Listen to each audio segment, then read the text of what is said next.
GhettoRig pod episode number 35. We got a full panel for you guys. We actually came back from Cali, got some really good news.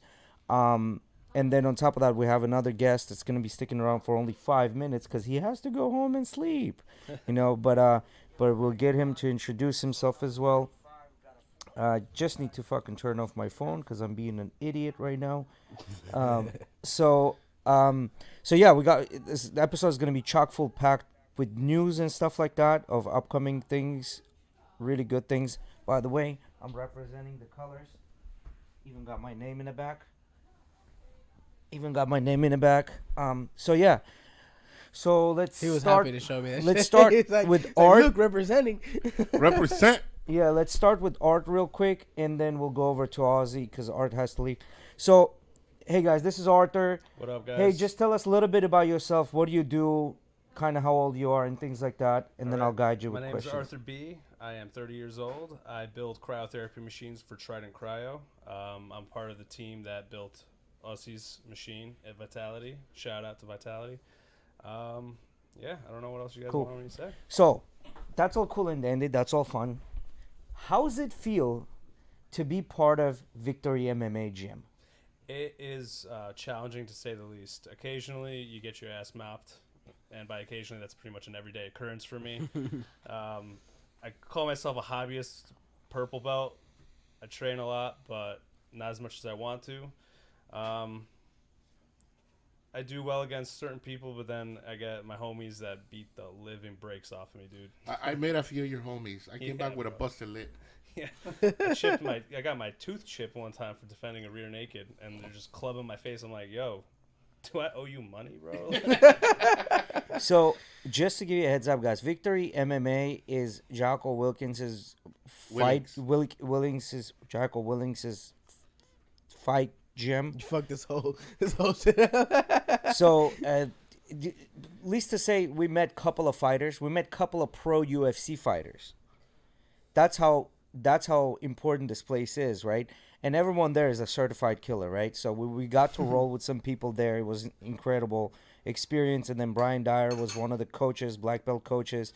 His class was fucking amazing. I have no words for it. It was really, really good. And then there was another class. We did two classes, and then we got to roll a little bit.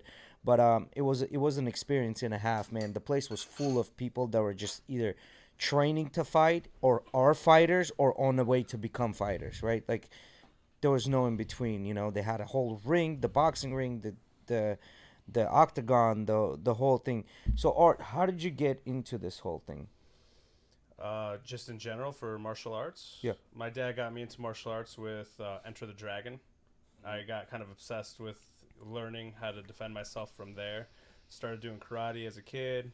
Kind of broke off from that when I was a little older, doing normal sports like soccer, football, lacrosse, yada, yada, yada. Then I wanted to learn how to fight again. I didn't want to do traditional martial arts. I wanted to do something a little bit more aggressive. So I did like kickboxing and jiu-jitsu, and I went to a different gym initially back in Connecticut when I first started back up again. And now, fast forward, I moved to San Diego, trying out different gyms, and sure enough, I try a Brian Dyer jiu-jitsu class, and I'm like, this is it, man. This is where I need to be. Yeah. Yeah, he made the class. He made the class for sure very, very fun to be in. Like, Yes, you it wanted was to be fun. part. There was a guy that he was rolling with, or not rolling, but showing his Demonstrating, drill, the yeah. demo. And the guy's sitting like this on the mat, and he goes, "Pull your elbows up. Stop being a dead baby." Yeah, He just cracked up. yeah, it was pretty good. We had for sure is That's what I'm gonna start calling Rodolfo now when he does that to me. We're A drilling. dead baby. Yeah, I'm gonna start telling him that. But yeah, so we do have some exciting news, guys. So as you know, I wasn't here for the past couple of episodes, and the reason I wasn't here is because we were in California, and I'm representing the colors.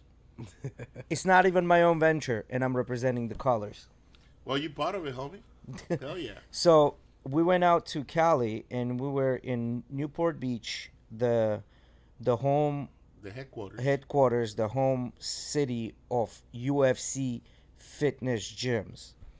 And we're going through the orientation basically It was a 3 day deal, 8 hours a day, chock full of packed of information about UFC gyms, how to run them, all the ins and outs of it, right? So we got exciting news. This whole gym thing that everybody's been asking about is coming to fruition, right? It's on the way, and I'm gonna let Ozzy talk about it a little bit more. Well, the one thing. It's his baby child. It's his baby child project, Okay, right? I'm trying to figure out the right words to use to correct you, and I cannot come up with them. All right, You gotta go, Arthur. man. Nice Are to you meet out, bro. Arthur? You have a good Arthur's day. out. We're gonna say bye to Arthur. See you, man. Have a good trip. Yeah, unfortunately, Arthur cannot stay. He's flying out. Just finished building another cryo, and he's flying out to go build yet another cryo in Kansas City. So Put in he's that got to work. go, unfortunately. Hey, when you Kansas City, Joe's Barbecue, and then there's another one that's like Q something, like letter Q. Those two are the best. Joe's Barbecue is in a gas station. But it's good barbecue. It's one of the best in United States, by the way. So, all right. So basically,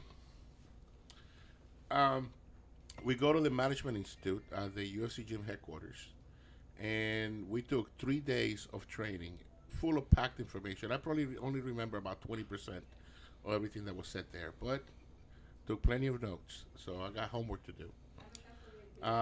It's really interesting how it runs, and I'm not gonna get into details, but it's really, really interesting. And there's a whole roadmap on how to be successful running this operation that we're going to follow to the letter. So while we were there on the first day, they took us to take a boxing class, right? And the box At Michael Bisping's gym. at in Malcolm Costa Mesa. Business Gym, yeah, in Costa Mesa. Yeah. So that was good. So we went there to take the class. The place is really cool. Oh, you guys like actually trained? Yes. we Oh, that's trained. cool. So there was a trainer. Felix had a bad shoulder the whole time. because Yeah, of that. One bad, I've been doing kickboxing at the house for the past couple weeks every day, and bro, it's like you hit the bag one time the wrong way, your wrist is fucked for a week. Yeah. It literally is just like that, or your thumb. Like today, when I was warming up, my thumb was in a weird position, and I had to make sure I had it down the rest of the Well, time you because gotta- it started you gotta hurting. wrap your hands. I wrap my hands every time. Yeah. Like tight too, but it's just, I mean, I'm hitting the bag pretty hard, trying to get a good workout in. Of course, So, of course. and I'm doing it solo most of the time. So, like I bought mitts and stuff for me and Emily to do it together, but she's been lacking on me for sure. She keeps doing the same thing I used to do to her about going to the gym. Yeah, No, yeah, yeah, not yeah. today. I'm tired. Oh, it's too late now. I don't feel like going late. I used to do the same shit to her. I get it. But yeah, like I was saying, you hit the bag one time the wrong way, your hand, your wrist, your elbow, your shoulder, even your hip. If you spin wrong, I've had that. It's if you know how you're doing and you don't stretch the correct way, your hips, because you put your whole fucking body into a punch if you know how to punch. Yes, of course. So The it's cool really part easy. about the gym is That what camera angle. I'm sorry. I look way too fat on that. it's the camera. way you're sitting down. Yeah, but I don't have chichos that way. Come on. bro, do we gotta take the TV off? So the cool part about the gym is once you get the membership, once you get that all-encompassing membership, meaning the one that gives you the access to classes, that gives you access to equipment, all that stuff, they give you this heart rate monitor that you can strap it on your It's similar to a Polar. Yeah, It's the on- MyZone fitness monitor. on your wrist, on your elbow, or on your chest. You strap that shit on your chest, and when you do go to do these classes, it monitors your heart rate and puts your heart rate on a screen.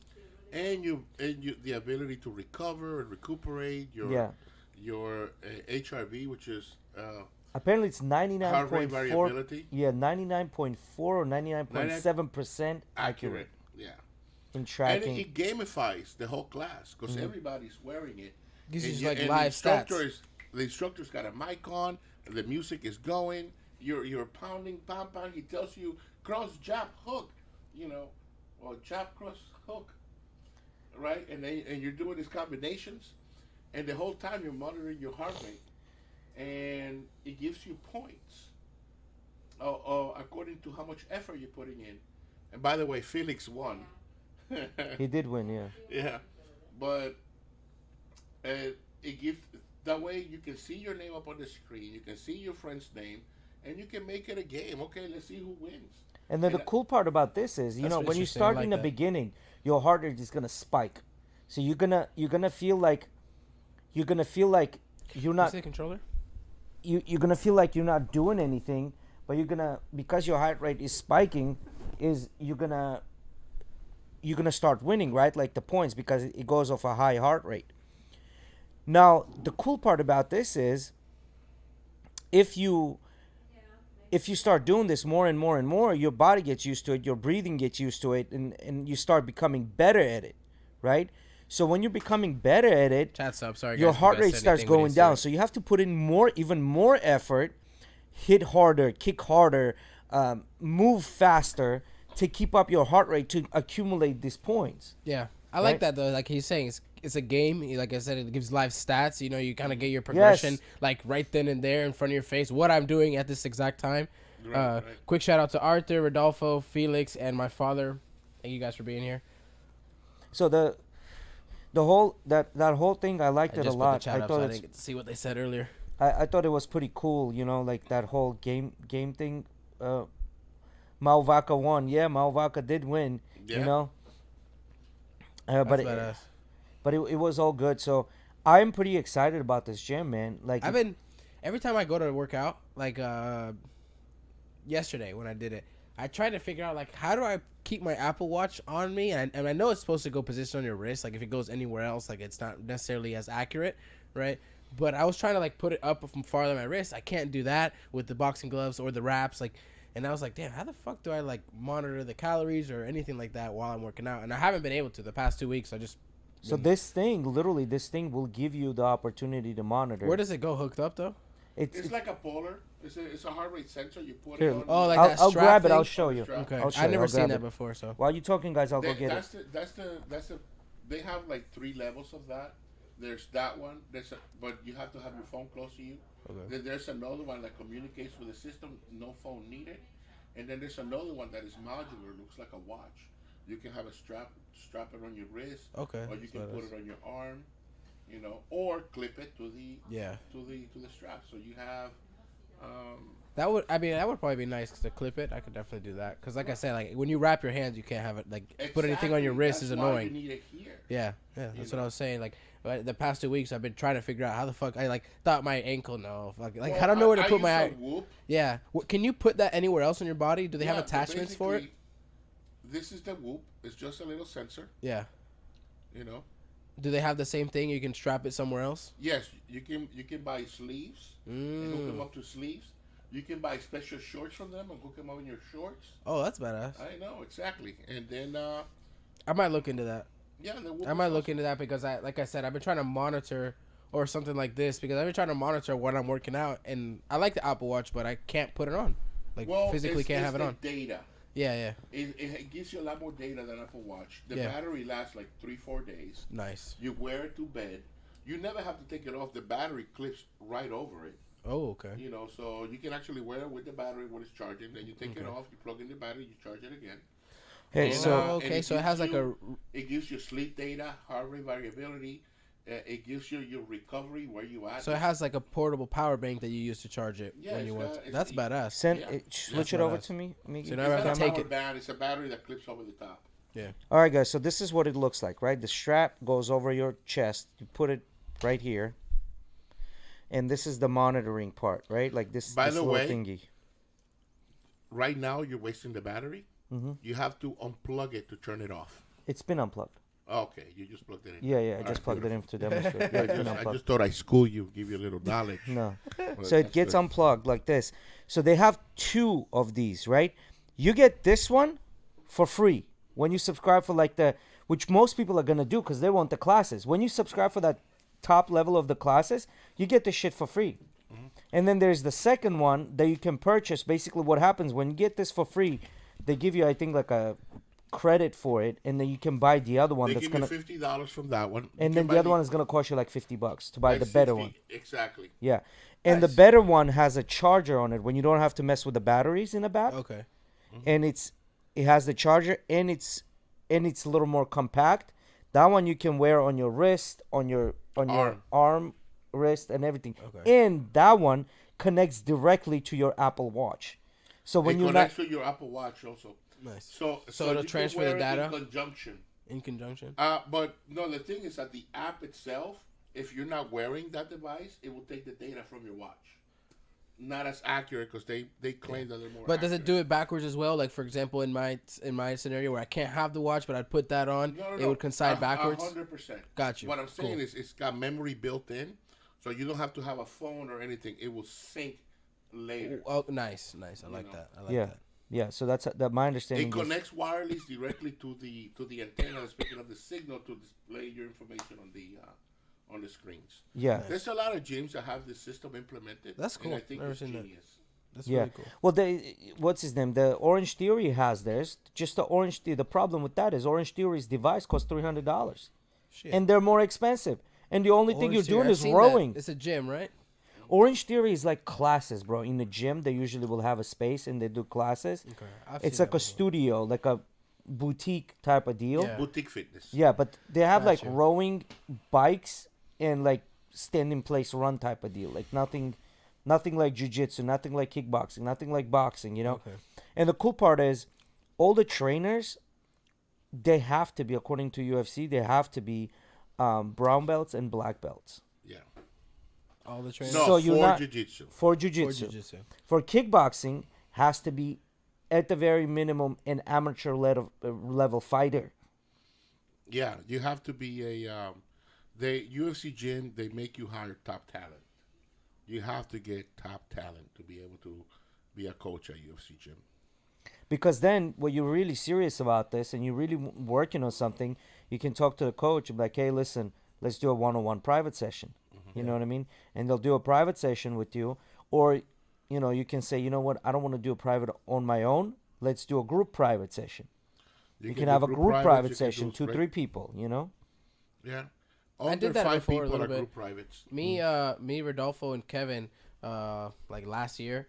So you guys know I did MMA as a kid, and then recently I reached out to the guy that used to train me. He has his own gym now, and he usually just does like kids and stuff like that. But I reached out to him, and me, Kevin, and Rodolfo, we did like 3 or 4 private classes going us. It's nice, but I like class setting. Yeah. I like the do class too. setting. They each have their pros and cons, right? course. You get more personal attention, of course. You know, if there's only 2 to 3 guys with you, the guy's gonna like focus on your kinks and stuff like that more. You're paying for it clearly, but the class setting is nice because you get to learn from other people. That's what I like. Everybody's experience is a little different. You get Yeah. to learn from them. Yeah, so the overall, I'm By pretty... the way, did you realize that these are sensors? Yeah, these are sensors right here. Yeah, that's what. Bigger sensors.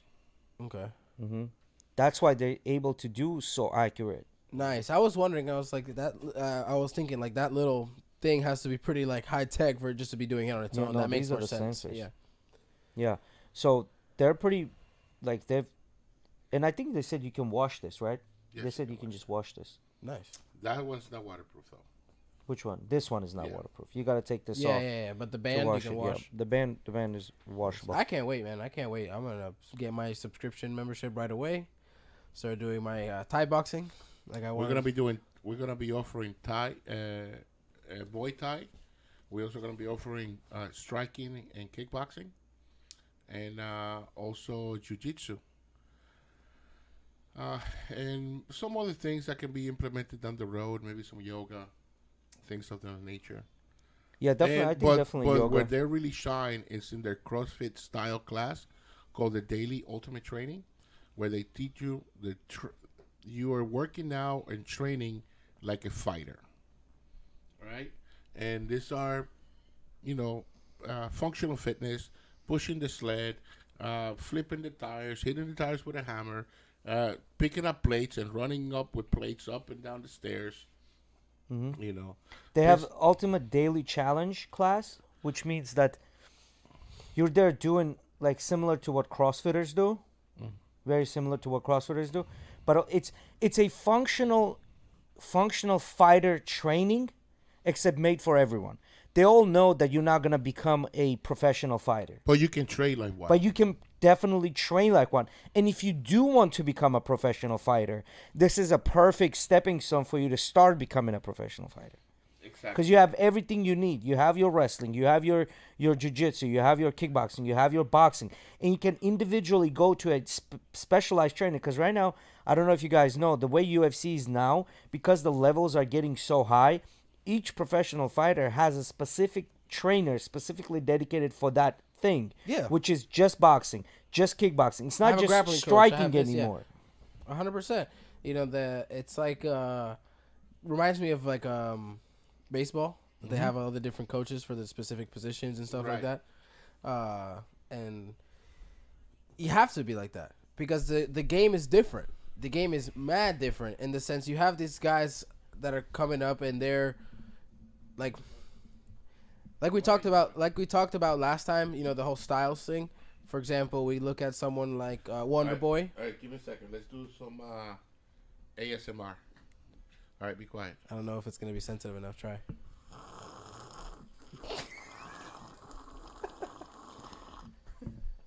Half of our viewers left. Yeah. ASMR, baby. Miggy asked them to answer the question. question? What's I the didn't see question? I think he's referring. Do we know any he's pricing referring approximately? To the pricing of Yes, the we do. place. We do know the pricing. The depends on the Ballpark. Yeah, it depends on the gym. gym, Depends but on we the do gym. know the Depends on the ballpark. location. The bigger the location, the cheaper it is. The smaller the location. Oh my God, I look like a fool. Oh my God! Don't worry about it. Go. The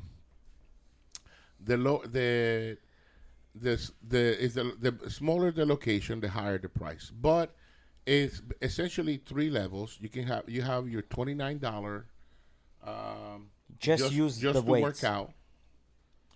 Then you have your $100 that offers you some classes, and then you have your $129 that offers your jiu-jitsu.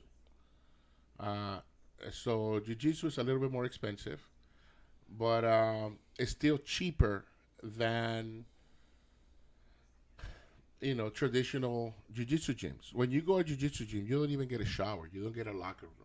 You coming in, it's a small little place. It probably smells from all the sweat that everybody's been sweating on the same mats. So I've been to a few schools, and it always smells. The facilities are not up to par, if you will. This will give you big box gym access to facilities like a sauna, a locker room, a shower. Got you. Cryo. All these things. Right, recovery modalities. You can lay down and get under the water massage bed, the cryo chamber. That'll be the one I get. I can't Yeah, wait. for $129, and you get the My Zone, and Nice. you get a gi, and there's a lot of things. Oh, that you're doing a get. gi included? Nice. Yes, you get a That's gi. most places don't do that shit. Yeah, Really? well, it's a $99, sign up, Okay. and then you get all these things, and then you pay $129 a month, for the top tier, Yeah. which is cheaper. I've been to some schools that they charge you $150 for jiu-jitsu, and then you want the striking class, it's another $50. If I'm not mistaken, I think I used to pay. Sir, it's a lot different. It's been getting close to 8 years, probably 7-8 years now. I used to pay like 160, 180 for Amir's Academy doing MMA. Yeah, that's Yes, about the going $129 price. includes everything. Yeah. So the. And So that had like a $200-300 sign up fee, nothing included. You had to spend another $200 to $300 in equipment. Yeah. It was crazy. Like I remember my mom when we finished signing up, she's like, You're doing this shit for a year minimum. I don't care what the fuck. I want you my say. money's worth. I'm getting my money's worth. I did it for 3 years, which was nice. But yeah, like that shit was expensive, man. Yeah, so the whole boxing thing, yes, definitely it's included. The kickboxing, it's all included. I'm happy I got my equipment expenses out of the way already. I already got wraps, gloves, shin guards, pads, everything. They gave us gloves, they gave us wraps, they gave us t-shirts when we were there. That was cool. That was Yeah. cool. Yeah. Nice. So it's including everything, remember it's in a class setting, right? So you got a bunch of people doing the same exact thing with a punching bag, right? And then I'm sure depending on your coach, whoever the coach is, maybe you can ask him, hey, why don't you set up a class when it's not against the boxing No, you bag, can do it's against one-on-one classes one. for sure. Well, not only For that, extra, obviously. yeah, set up a class where it's like um, me against another person, and he shows you the move, and you go at it with two people. You know what I mean? Like you can have that too. The thing I like the most is that they take care of their coaches. Yeah. They take care of their personal trainers. They personal trainers keep 75% of whatever you pay the gym for those personal training sessions. Which is really good. That's a It really good is percentage. really good. And the personal know training many is personal not that trainers. expensive. It's not. I know many personal trainers, and these people, they get paid jacked. They don't make a lot of money, but with the UFC gym, they take care of their trainers. That's good. And then let's say if good. you have a personal trainer that's really good, and they're always booked, the incentive to them because a lot of people want to do the classes with this good personal trainer. They even get paid at that point as well. You know what I mean? So, so the what do you call it? The structure is really good. You know what I mean? Because I don't care what gym you go to, what boxing classes you're taking, because the trainer can't wait. First 100 signups get to drive the R8. I don't know all about that. I don't know all about that, but I can tell you this now. When pre-sales go out, when pre-sales start, you better be one of the first people to sign up. I can tell you that much. Right? You better be one of the first people to sign up. During pre-sales, you get extra stuff. You get cheaper rates and things like that. You secure a cheaper rate, and then once the pre-sales are over and the gym opens, everything goes up. So you generally get to save like 20%. Badass. Yeah. I'll be on that pre-sale, I hope. And no, in the pre-sale it's like you sign up for $1. You don't even start playing yet, right? You sign up for $1, and a lot of times they can waive your subscription fee, and get all the goodies and sign up. I think I know somebody that works there that'll hook me up. I think. So I'm pretty excited about it. Oh, Kieran is in the house too. Oh, nice. All right, so we got another person that's gonna hop on a panel right now. He was on notice. Come here, Rico Suave. No, it's an outhouse outside. No, go ahead, bro. Go ahead. It's there. All right. Yeah. So we got Kieran in. He actually works with Ozzy as well. So, but yeah. So it's pretty exciting. The 36 fucking hours we're there during or 24 hours during this 24 hours of training in 3 days. boring. Oh my god. So you guys said you guys did boxing class. Do you guys do any other classes? I know you guys went to Jocko's place. But besides that, did you guys take any other training classes We under the rode UFC? twice at Victory MMA, and the whole weekend I was limping and grabbing my back and waking up like an old man. Like, Did you guys get to meet Jocko? Did you guys get to meet Jocko? got that to was see funny. him. That was I funny. got to see him because Brian, we're in the middle of a class, and Brian, and we're rolling, and all of a sudden I hear Brian Dyer says, "Aten hot," and I look back and it's Jocko walking in, and then I'm like, "Ooh, I get to meet Jocko." I get up, I'm gonna go try to shake his hand and meet him, and Brian says, "Back on the roll, Ozzy. Back to your roll." I'm like, He's like, fuck that. You're training, you son of a bitch. That's funny. No, and then once we got done with training, the guy was already gone. He went into his studio probably to do a pod. Nice. All right, we got a new person that's gonna join the panel right now. I'm gonna have him introduce himself. Go ahead, hop in, Karen. Yeah, throw those headphones on. Long time no see. How are you? Put the headphones on. And then Eddie will set you up with the mic. All right, Kieran. So introduce yourself. Just kind of quickly. What do you do? How old you are? With all your extra ventures and stuff like that. If you want to mention them, it's up to you. And then we'll go from there. Cool. So yeah, my name is Kieran Wentz. I'm a 30-year-old self-proclaimed biohacker. I'm from St. Pete. I was born here. I was raised all over Florida. And I'm here to shine a light on all things biohacking, human optimization, health and wellness. Yeah, I think that's actually a pretty good segue because we're just talking about the UFC gym, and the UFC gym is gonna have several of those modalities. Uh, several of those modalities. It doesn't come close to what we offer at Vitality. No, yes, it's not It gonna has come a close. few things. It's gonna Okay? have yes. It's not You gonna have have. the sauna. It's not an infrared sauna. It's You're a not- communal sauna. You're not gonna have the Lamborghini of The recovery, right? no. But you will have. It's gonna an have Audi. a Corolla, It's gonna, No, no, no. You'll have an Audi. a new Corolla at least. No, you'll have the Audi. We'll stick Okay, with the an same Audi. company. Yeah, you'll still have an Audi. You know what I mean? And the A4. An But A yeah. class? No. At that point, it's a It's Volkswagen. not, you can't compare the two, my friend. Yeah. Vitality is more of a boutique studio that offers a lot of different type of modalities. UFC will have cryo, compression, water massage, Water the massage water and- massage and the beds, like the hydro guns. hydro massage, right? Theragons, Okay. and also a sauna. But it's the It's like the intro to Vitality. yeah, yeah, exactly. Yeah, where in Vitality you have the cold and hot, you have the cold and hot therapy, you have the red light, and You see the chat? The comment, Arthur. Oh, yeah, look at the hair. we're Hey, talking thanks shit for about He's the just hair. jealous. Yeah, he is just jealous. No, I didn't used to have good hair. My hair used to be, I couldn't grow a beard. My hair was thin. And I started taking care of myself. I started biohacking. I started eating the right foods, getting sunshine, putting my bare feet on the earth.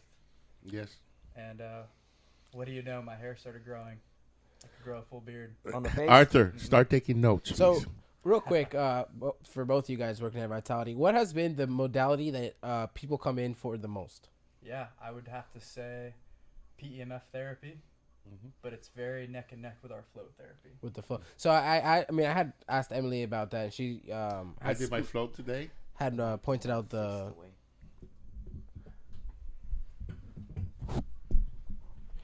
She had pointed out the float, but yeah, like you guys, since you got the PMF recently, you guys noticed that one's picking up a lot more. We compared opened to with the the other. PMF. Huh? We opened with PMF.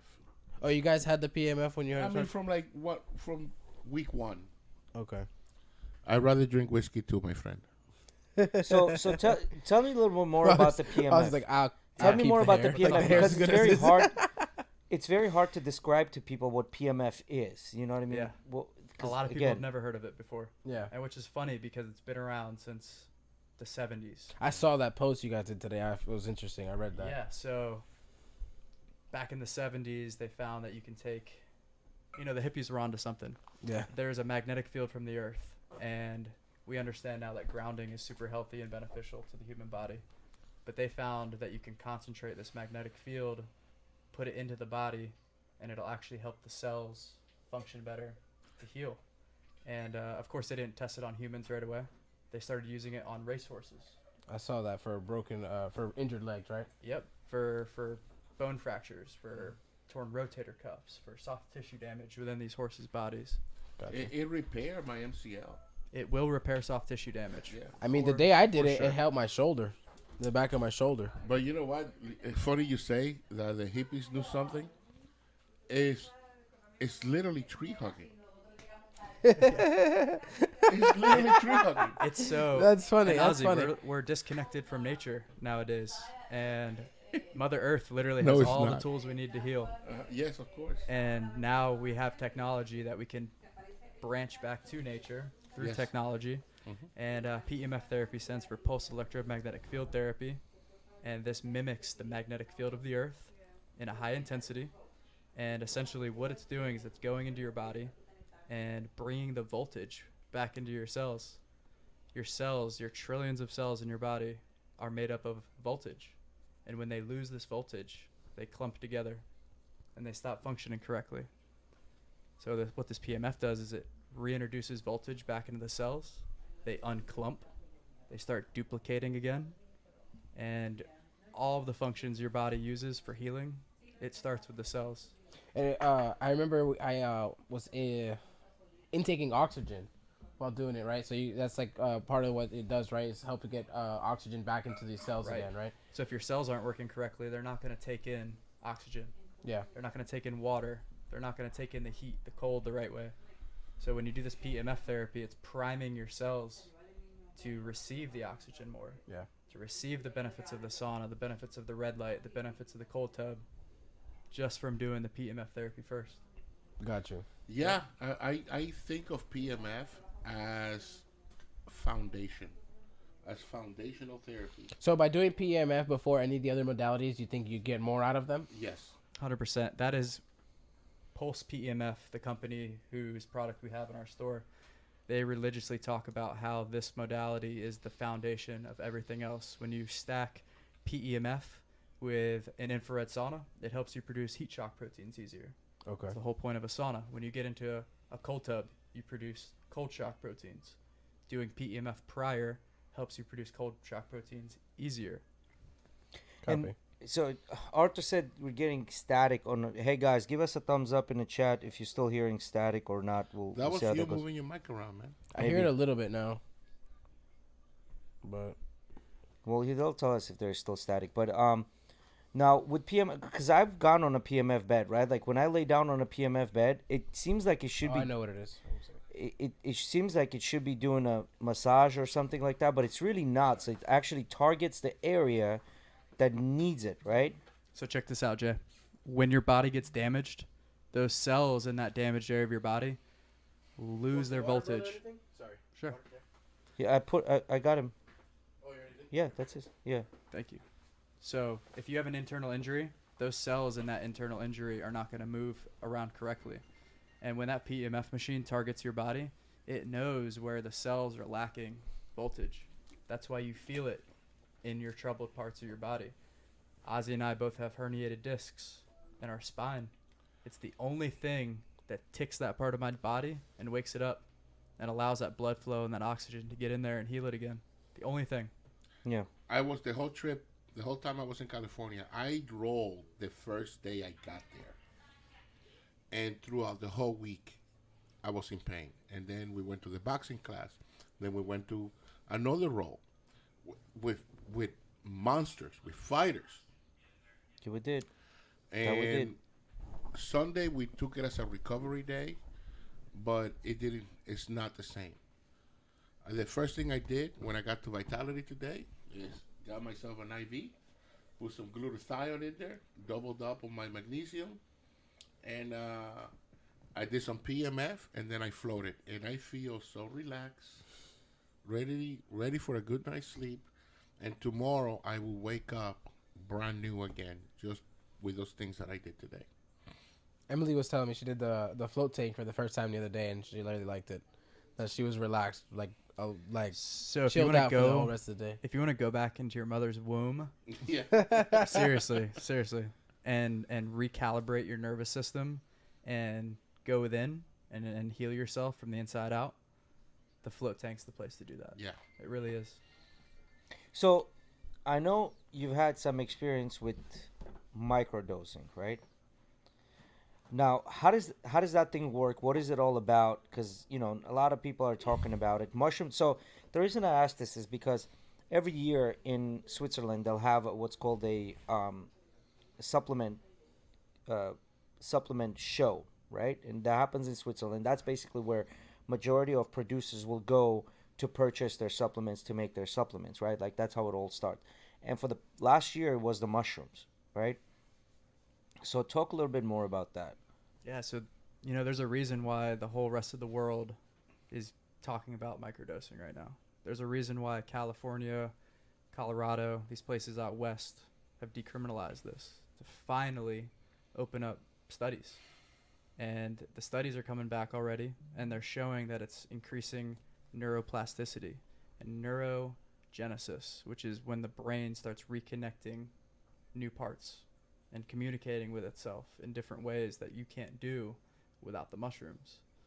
So I've got a passion about this because I actually have a gene that makes me predisposed to Alzheimer's. Mm-hmm. And I watched my granddad suffer from Alzheimer's, and I promised myself I'd never let myself or anybody I love get to that point in their life. And the one thing to help your brain communicate on a much higher level and to stop itself from getting damaged is microdosing psilocybin.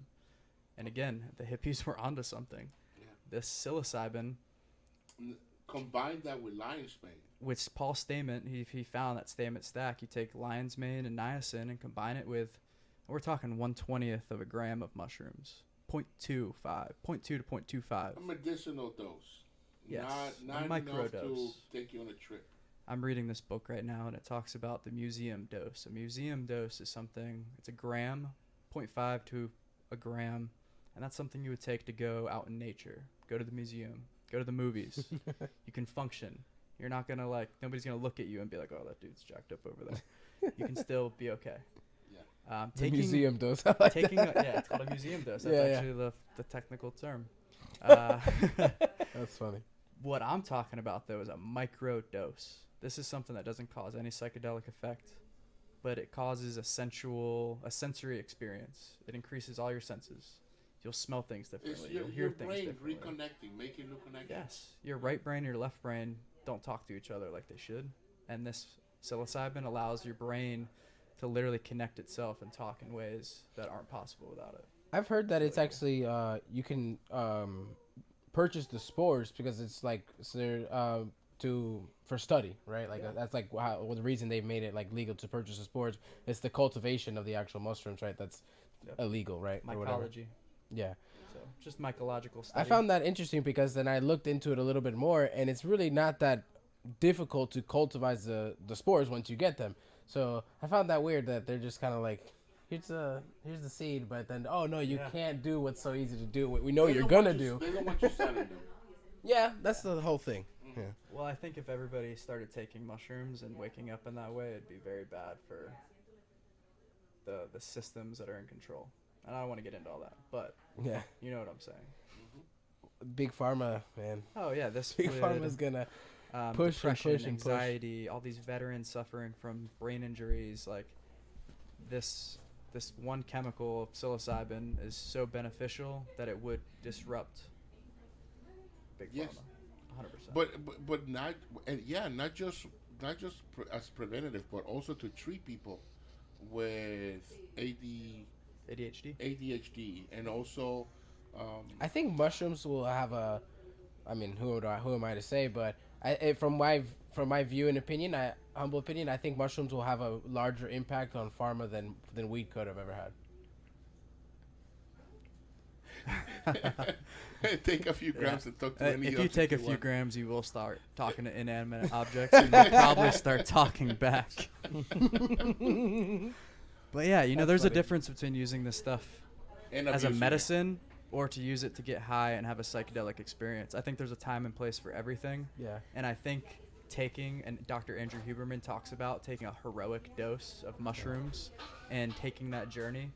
Because if you do have past traumas or something within you that's stuck and you need to deal with it, taking those large amounts of psychedelic mushrooms can help you heal past traumas. I saw, I can't remember exactly what they were talking about, but when I was listening to Huberman talk with Joe, he was saying that some specific, I don't know if it was a mental illness or something like that, some specific mental illness was proven to have like some crazy recession, like 70% recession with 2 macro doses of psilocybin. And like just by doing those 2 macro doses, those 2 sessions, like 70% of the problem solved.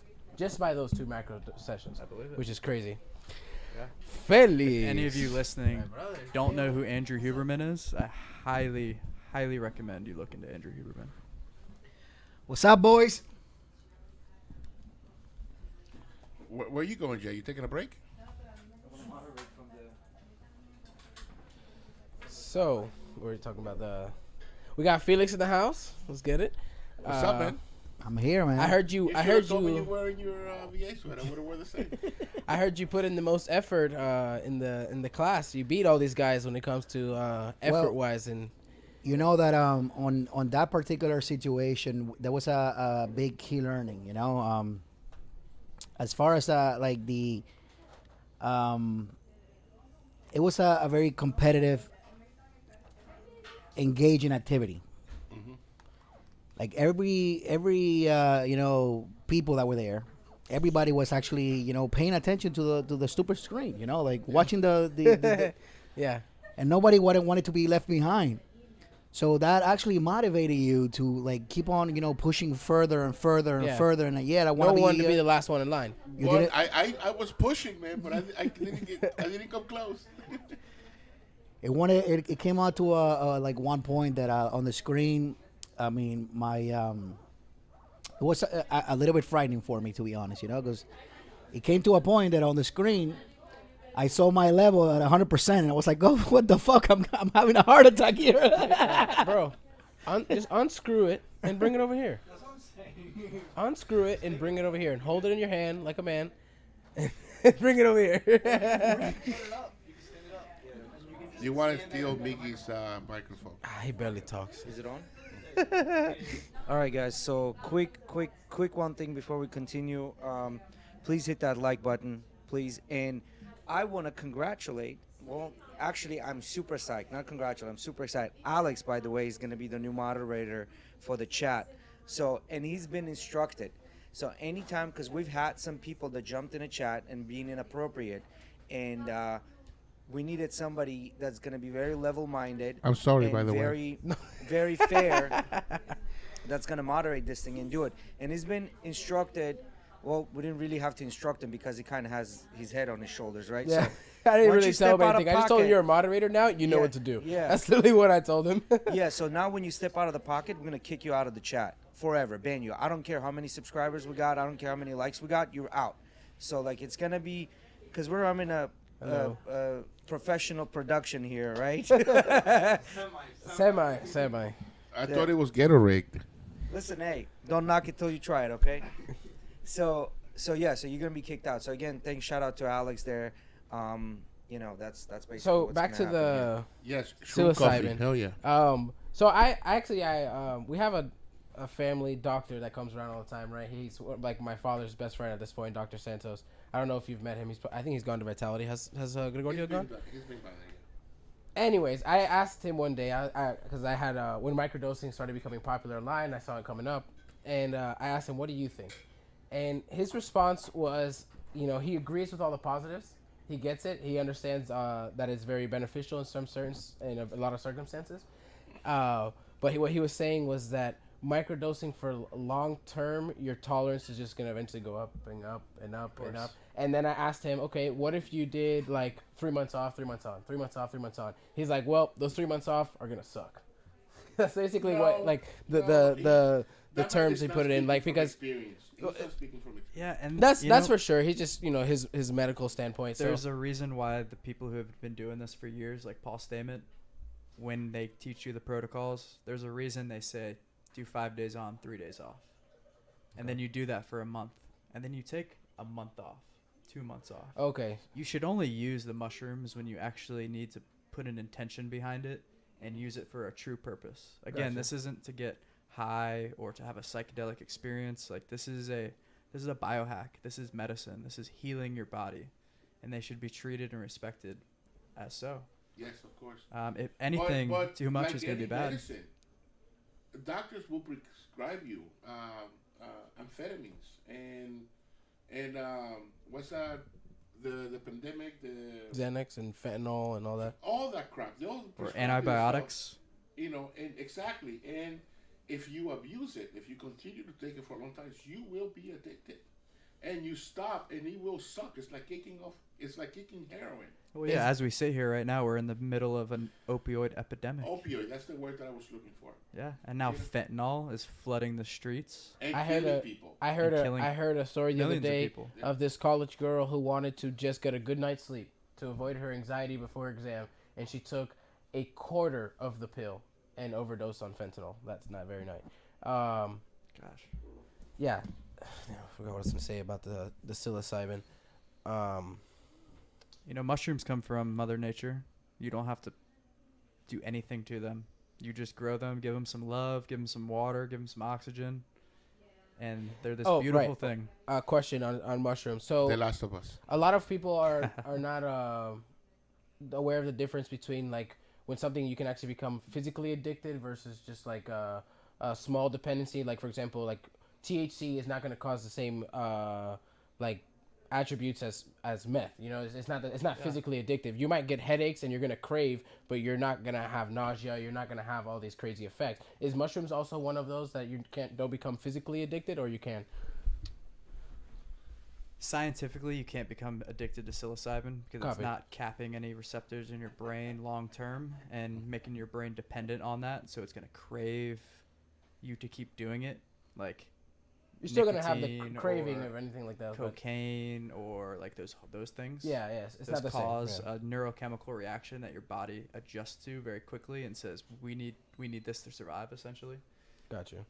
Psilocybin, you could get used to it to the point where like you just always want to have that sparkle in your life. Yeah. But grab the mic, man. Come on. Yeah, come over. Loosen the pole and spin that. Bro, I know how to do it, man. That's not something you want to say in a strip club. I feel like you left Loosen the pole. You left your cell phone at home. Yes, honey, I know. Thank you. You're here with no comms. He probably did that on purpose. She was just type on the chat. Time for you to come home. Yeah, right. That's how you'll know. That's how you know. Yeah, Bravo 6 going dark. Alex says there's worse shit out there than fentanyl, and you know what it is? I might piss a lot of people off when I say this. Alcohol. Yes. I agree. It's readily available. Mm-hmm. Everybody does it thinking it's just a social thing to enjoy. And it's the number one thing that's lowering your vibration, destroying your cells, taking away your energy. And possibly destroying people's lives and possibly your own. Check this out. Al-Kul in ancient Egyptian means spirit killer. That'll be good there, Jay. That'll be good. And we'll be all right. we call alcohol spirits. I think it's a funny coincidence. Oh shit! I saw when I was growing up, I saw this thing talking about how the most abused drug is alcohol. Yeah. That's just as simple as that. The most accessed drug by people under 18, alcohol. All that. I mean, it's the most accessible for kids. Like parents want to complain about if their kids taking weed and Xanax and stuff like that, but I mean, the majority of them are really just drinking the alcohol in their parents' bar. That's like the majority of the abuse going on. So check this out. Here we're talking about these problems, but my brain works in this way of, all right, here's the problem, but what's the solution, right? And I'm going to tell you, not to plug what I'm about to plug, but come into Vitality, and I'll get you high on your own supply. I can put you on modalities that'll literally spike the same receptors in your brain that drugs do spike, the dopamine and serotonin. I remember finishing the PMF, and I don't know if I remembers this. I walked in, he was in the kitchen, and I told him, I was like, the oxygen danotica? Yeah. Like, it's like it gives you something. Like, it makes you feel a little different. Oxygen is a powerful drug, my friend. Yeah. It's great. It's actually a drug. And so I remember that day, and I was like, it did something weird. I can't really explain it, but it makes you feel different. I have to say. It does, but in a good way. In a good way, 100%. Yeah, it gives you energy. It energizes your cells. And you're doing PMF, so your blood is becoming alkalinized, raising the pH level of your red blood cells, and separate them to optimize them to intake more oxygen. Now you're breathing 95, 100% oxygen. Dude. Yeah. Oh, check this out. I read this study a few weeks ago, and it compared somebody's brain on cocaine versus somebody after doing cold therapy. Same study, 2 brains. The dopamine spike after cocaine lasted for an hour and a half, and then it crashed. And it crashes well dramatically, way below their baseline, which is dangerous. About this. Yeah. And then they did the same scan on somebody who just did 3 to 5 minutes in cold therapy, and that dopamine spiked, and it kept going. And for 2 to 3 hours after cold therapy, they had a dopamine release. Mm-hmm. And it so cold therapy is better than cocaine. Yes, it is. So I think like the dopamine part, nobody really talks about it. The reason we all like our TikTok and Instagram and screen time, right? It gives you dopamine. Feli, quiere agua? It hits you. No, good. It hits you with dopamine. What cocaine does, it's like 1,000 times the dopamine. But the problem is, anytime you release that much, your body has to compensate, and then it drops. When it drops, you become lethargic because it drops even below that. That's why a lot of people, when they go on a cocaine binge for like a day or 2 or 3 days, they disappear. They disappear.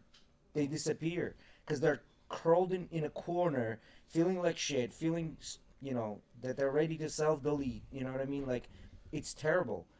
But what these cold therapy and all of these things do, they're actually maintain it in a safe way where you are getting your hit of dopamine, where you are getting that, the good feel. You know what I mean? Yeah, but cocaine's one hell of a drug.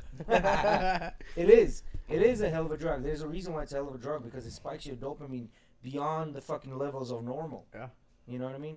And that's not healthy. Just like anything in life, it's the reason we fucking love sugar. Then there's that sugar crush, right? You would get the same thing with you getting with sugar is by just, I don't know, not necessarily a good thing, but drinking juice. I love that you About to compared it choke to social media. When Yeah. you scroll through TikTok and you see a video you love and you watch it, dopamine. Yeah. But then what do you do when that video is over? Where's the next video? Yep. And you scroll and you scroll. There's a difference between doom scrolling and micro learning. And you can use your social media to either learn or you can have your dopamine drained from you. Mm-hmm. Mm-hmm. And that's what happens. And because the more you do it, now you need more dopamine. Because again, dopamine is your body gets used to it to the level, right? And then you just. He wanted to choke you. I know they both want to choke you. They're ready to like grab you. He's gonna rear naked choke you. He'll heel hook you. So I was having a conversation while we were there. I was having a conversation with one of Brian's black belts, and he's like, "Why do you do it, jiu-jitsu?" And I said, "Why I do it." And then I'm like, "Okay, so why do you do it, right?" And he was like, "It's you entrusting yourself to your friend that's well capable of killing you, and he's gonna try his best to kill you, but not do it." He goes, "This is why I like doing jiu-jitsu." So that's why I'm not afraid to sit That between dude, these two. I don't know who this dude was, but he sounds like the ancestor of a Viking or something, like somebody like that. They used to ride on horseback and kill people. That's who that dude sounds like. He's an ancestor. Yeah. So, but yeah. So going back. So Jay, I have a question for you. Yeah. And speaking about drugs, our the drugs exposure to No, our exposure. No. Nobody no, here. drug exposure Pause. in California when we were there. The openness of like weed and stuff like that. You Yeah. know, like how do you compare that like to like over here and stuff like that? Because obviously weed is a normal thing. It's legal like over there, and mostly like all the people that were trained, they're like like fun with it. That probably they do it before they even roll. Go there with a different type of mentality, like probably all energized and in a way different, and environment in their head. Yeah. So how do you compare that, like to what you have seen like in a regular basis versus what you saw on the gym with that type of vibes? So I think the best way I can compare it is to food, right? Like, we know food is good. We have places that have really good food, and what happens when you have really good food? You eat a lot of it, right? And some people are able to say, you know what, I'm not gonna eat all this food, and become fat and unhealthy. I'm gonna eat the good food, but then I'm also gonna know what I'm doing, right? And then you get the same thing, I think, with like anything that's like weed or mushrooms or anything like that. You get people that understand, okay, well, I'm doing this as a therapeutic measure. It's not for me to, what's the word I'm looking for? Lust for, right? I'm going to do this. I'm not going to lust after it. I know it's going to make me feel good, and I'm going to exercise self-control, right? And then you have some people like, oh, man, shit, this makes me feel good. Let me just go on a bender for 5 days of doing, like, super hardcore drugs, or even if it's, you're bending on weed or mushrooms or whatever, hallucinating, whatever it is. So I think it's just a matter of, like, each person not being fucking stupid, and doing it the right way, right? Like, just anything else. Like, everything is good for you in small doses, right? Like, when you overdo it is bad, and when you don't do it is bad. So it's all also the taboo that's around these drugs, and kids and peer pressure and things of that nature. They want to try it because it's illegal. Only the cool kids do it. Yeah, it's that don't push the red button effect. Oh, you're telling me not to push the red button? So true. Yeah. Like my friend, it was to our surprise one of the most stupid stories that we heard there, because obviously we were all vaping, right?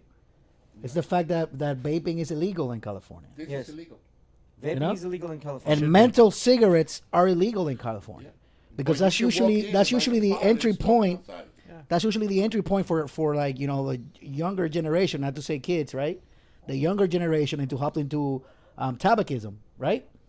So it's insane, the fact of like babes that we see it here as a normal thing usually, and harmless perhaps.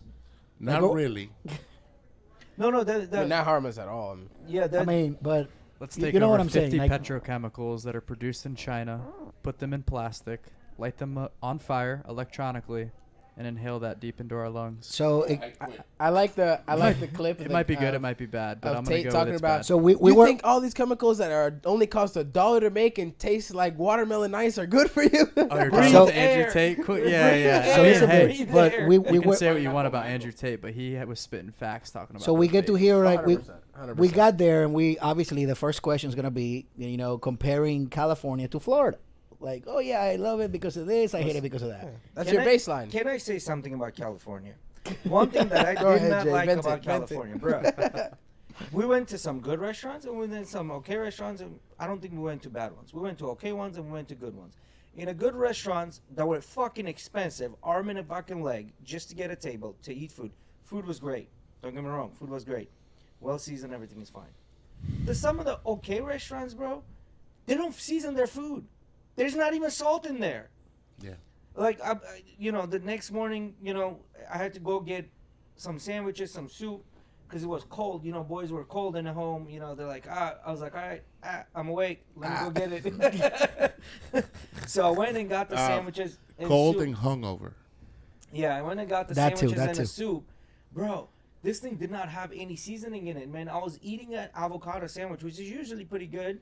This was the shittiest avocado sandwich I've ever had in my life. It had no mayo. No mayo, nothing. And they give us ketchup.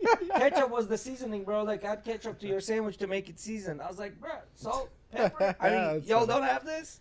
What's Yeah. going No on? wonder everybody's leaving California. Yeah. I mean, from what I've heard, it's like a war zone over there, especially in LA. It's not, well, we didn't go up to LA, but Yes. there is a mass exodus.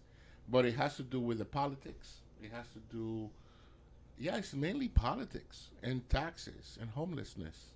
I heard And that the was the cost thing, of like living. they solved their homeless problem just by moving them to another city.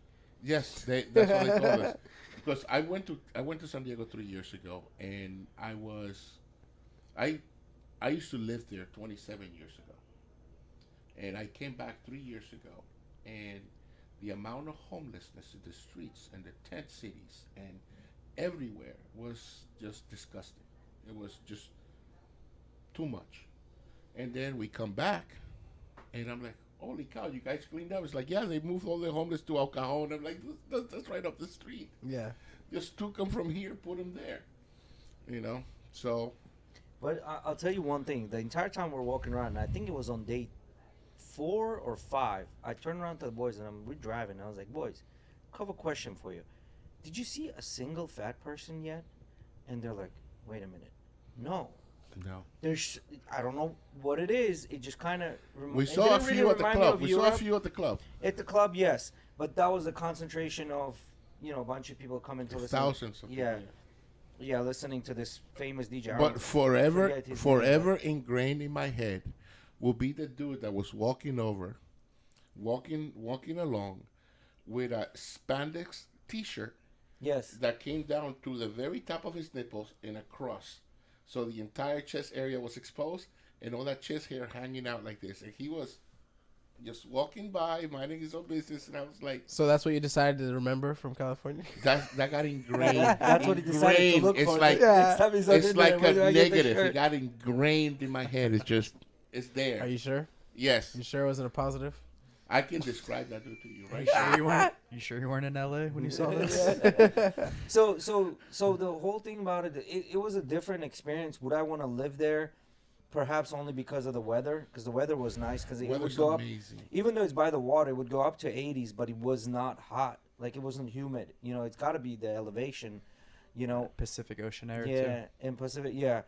So and they do have, it's not flat like Florida. Florida is pretty flat, right? Over there you have the Mountains. mountains, and so you'll have more outdoors activities to do there. However, the state itself, bro, The occasional mountain lion eating your cat or dog. The ride from the Airbnb to the airport, which was only 10 minutes away, cost me $60 some before the tip. The ride from Tampa to drop off Felix, get back to my house was only $53, and that was a 45-minute ride. Yeah.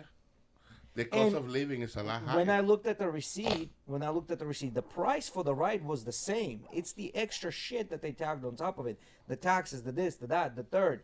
Every time you paid for something, it was at the very least 10 to 20% more expensive because of the taxes. Yeah.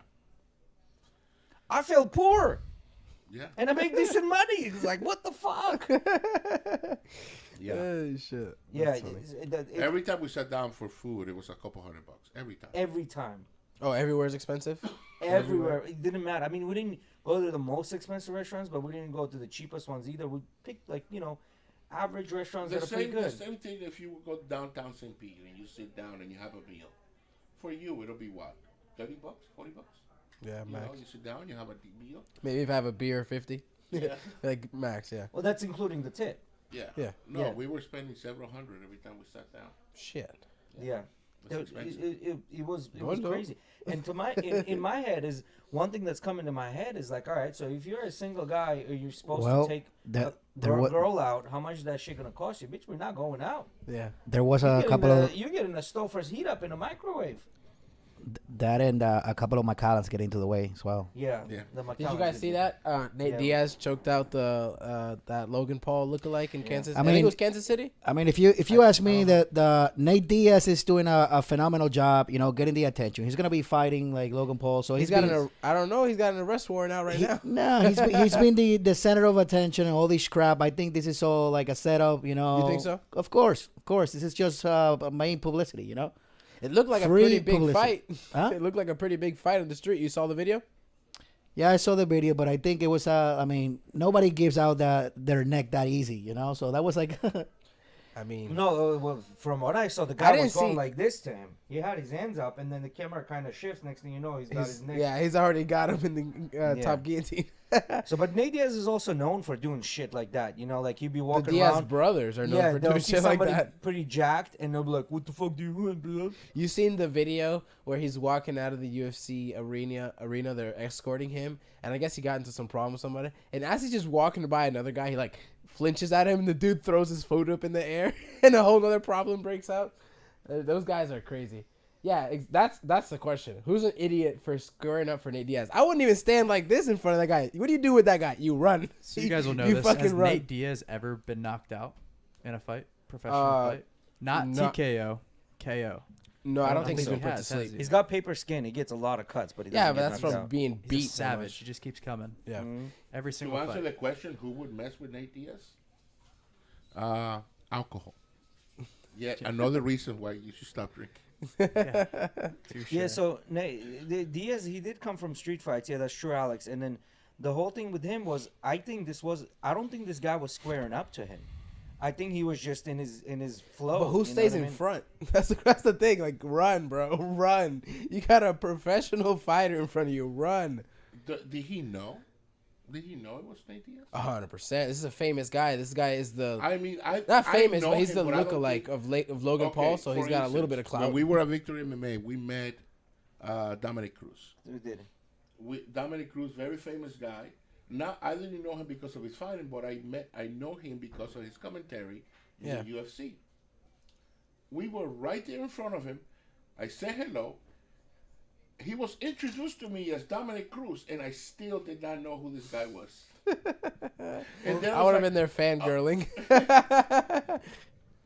But you gotta remember the same thing with Mike Tyson back in the days, and like many other huge fighters. They were always like picking up on all these like famous guys, all the paparazzis and stuff, like just making fun of him, like Yeah. getting in the middle, Purposely fucking with him. purposely fucking him, just to like get this guy to hit him or do something to him, Yeah. in a certain type of aggression, and then like sue the guy because they saw like Mecha Corta. I saw the Logan Paul lookalike. I wish I knew his name. I hate having to call him that. he posted a video afterwards where he's like all beat up in the face. The back of his head is split open, and then he said something about like, you think you can do that? And then, yeah. No, there's an arrest. I saw that there was an arrest warrant issued for Nate Diaz. I wonder what will happen with that. Probably just have to pay a bunch of money. Yeah, he will. He will pay a bunch of money. That'll be it. But the thing is, bro, you're a professional actor. What the fuck are you doing? Did you guys beating see up fucking people? Huh? Rodney Peterson. Rodney Peterson. That's Logan- Rodney Logan Peterson. Paul. Okay, that's his Rodney name. Peterson, the guy's name. Rodney. The question for you, Mr. Eddie, would you take a punch, you know, from like Mike Tyson back in the days, just for a couple of 100,000? 100%. 1000%. Rodney Peterson. Rodney Peterson. Yeah, That's he just the looked Logan it up, Paul yeah. lookalike. Yeah. I don't know if I would take it for 100,000. Fuck that. 100,000? Yeah, I would. No, I don't want to I brain would. damage for what? For a couple. No, does it have to be your face? No. Bro, we'll put you on the PEMF. You'll be good. You know what I would do? I'd take a leg shot. Like if he wants to punch me in the thigh, or because the stomach, that's gonna fuck you up. It might break a rib, collapse a fucking lung. Like motherfucker will fuck you up. But like, I got a hard ass head. I'll take. no, no, it's Mike Tyson, bro. It's Mike Tyson. Yeah. I'm not not. Did you taking guys it. catch the Not worth it. Saturday's fight? Yeah. Yeah. What did you guys think of that? I mean, there was a lot of interesting fights. Which one you're saying, the boxing one or the Yeah. UFC Oh, one? so we'll get to UFC too, because Pavlich's fight was really good Yeah. too. But let's start with boxing. So Ryan Garcia and Gervonta Davis. How'd you guys think that went? Well, that was a good fight. I found it interesting. It was entertaining. It was a very good fight. He You said he know, was gonna take him out in the 7th round. Yeah. And he he did like- say that. it was regardless, you know, like Tank was winning, you know, The majority of the fight. pretty much the entire fight. He you had the scorecards First only round. gave him First the round was- first and sixth round to Ryan. Yeah. Yeah, every other round it was 5-1 or 4-1 Yeah. or 5-2, 4-2, something like that.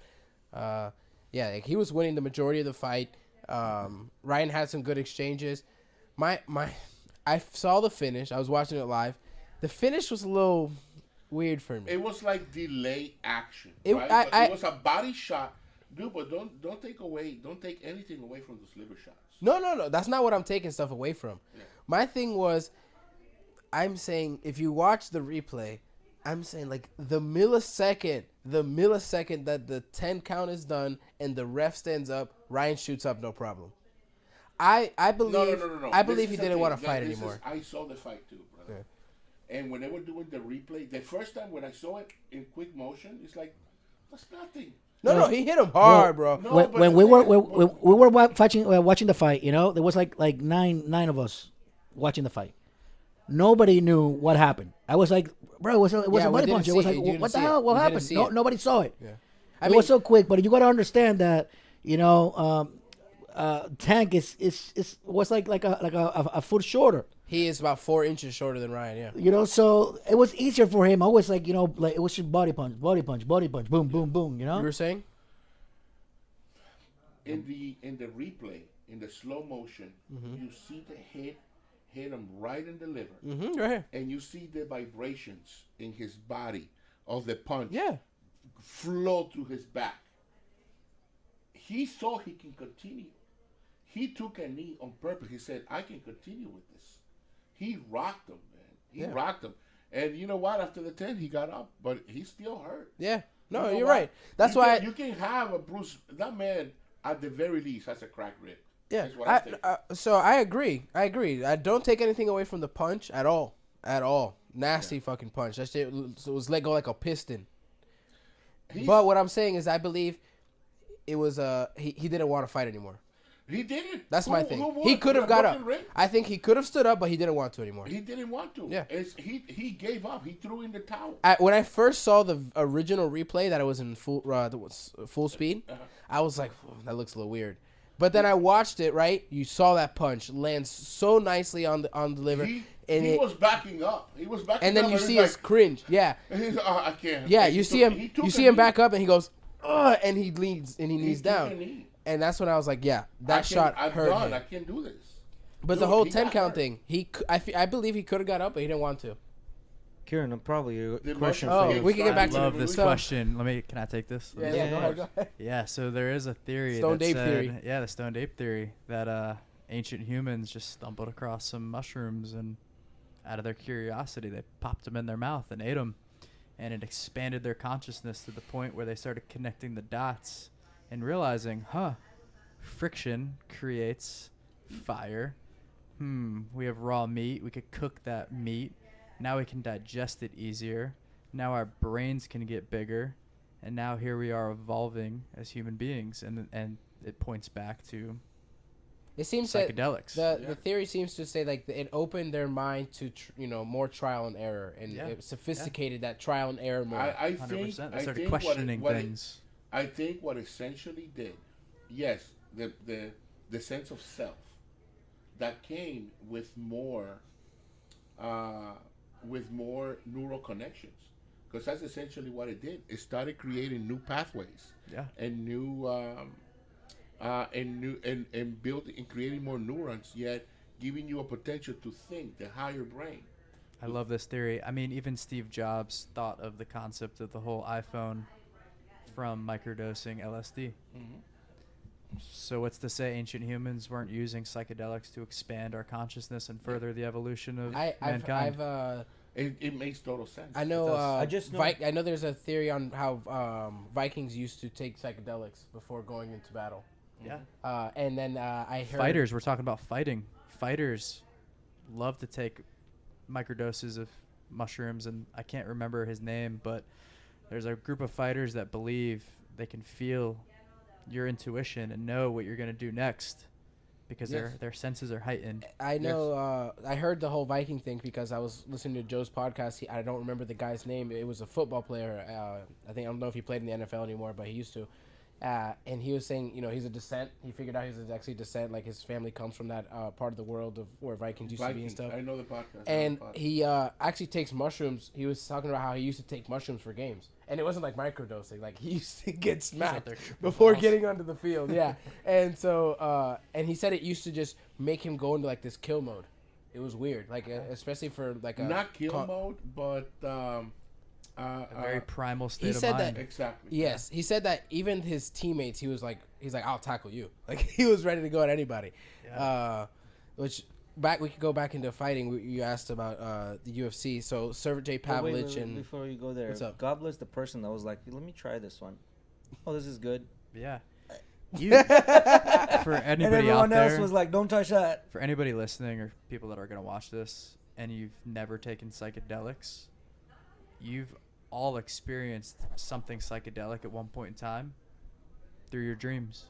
Your dreams are a psychedelic response naturally occurring in your brain. You release a chemical called DMT. Have you guys heard of this? yes, Dimethyltryptamine. they call him Mike. They call him Mike Tyson now. DMT Mike. Well, yeah, he does tripping on DMT. 3-MeO DMT, which is from a frog. Yeah. Yep. But this spirit molecule, this DMT, is naturally occurring in your brain, and it's released in small amounts when you dream and right before you die. And people, that's why this whole ayahuasca buzz is going around right now, and you have all these people going down to the jungle to try ayahuasca because it's giving them an experience that's helping them reconnect with themselves. It's very interesting. Oddly enough, I was listening to another Rogan pod, and Number one in the world for a reason.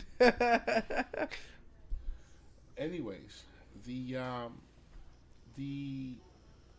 were talking about the study where there were I don't know if it's not DMA, it's the other one. It's another. I don't know if it's ayahuasca, DMT. It doesn't matter, but they are giving these people. It's ayahuasca, which is like a 30-second trip, and it's very. Ayahuasca is a 4 to 7 hour trip. No, that's it's the not T. ayahuasca. So, are you talking about the one that he talked about Ari Shafir did and had like 6 months in his own like life, but the trip was only like a few minutes or 30 seconds? Exactly. That's one. You know what that is? What is Salvia. Smoking Yeah, but salvia. You can Not also salvia. smoke DMT. Yeah. And That's it'll how only Mike last does it. for All 10, right. I 15 wish I minutes. knew the specific molecule that we're talking about. I don't, but essentially, I don't think we were talking in a about the same medical one. setting, you take this trip and you go on a trip. You go to another realm, but it's so confusing, and it's over just like that. I think you're talking about salvia because he was talking about how Ari Shafir did it. Right, but now, but I remember that from Protect Our Parks. I remember that episode. right, But right. this is a study that they were doing in a medical setting, and they were doing it via IV for the person in low doses and keeping the person in that trip. Yeah. And people were coming back, mapping out where they went, mapping it out, writing it down, and they did it over several different people, and they're mapping it out. The same shit. Map. Shit. That's true. They're going to another place. Huh? There Rebirth are in real so life. many things in the human experience that we have no idea about They're still going to this day. another realm, and they're mapping it and coming back and saying, "Okay, I walked that way, then I took a right, and then I went left." Yeah. You know, and it's like, I'm going to research this because that's like really, really interesting to me, because Free Cain Velasquez. why is there a need for religion? Why did religion happen? Right? Because we became aware of our own mortality. That's And really cool, Alex. I didn't even think about that. That's really cool. DMT explorers are using AI to draw what they see. Yeah, It's that's DMT.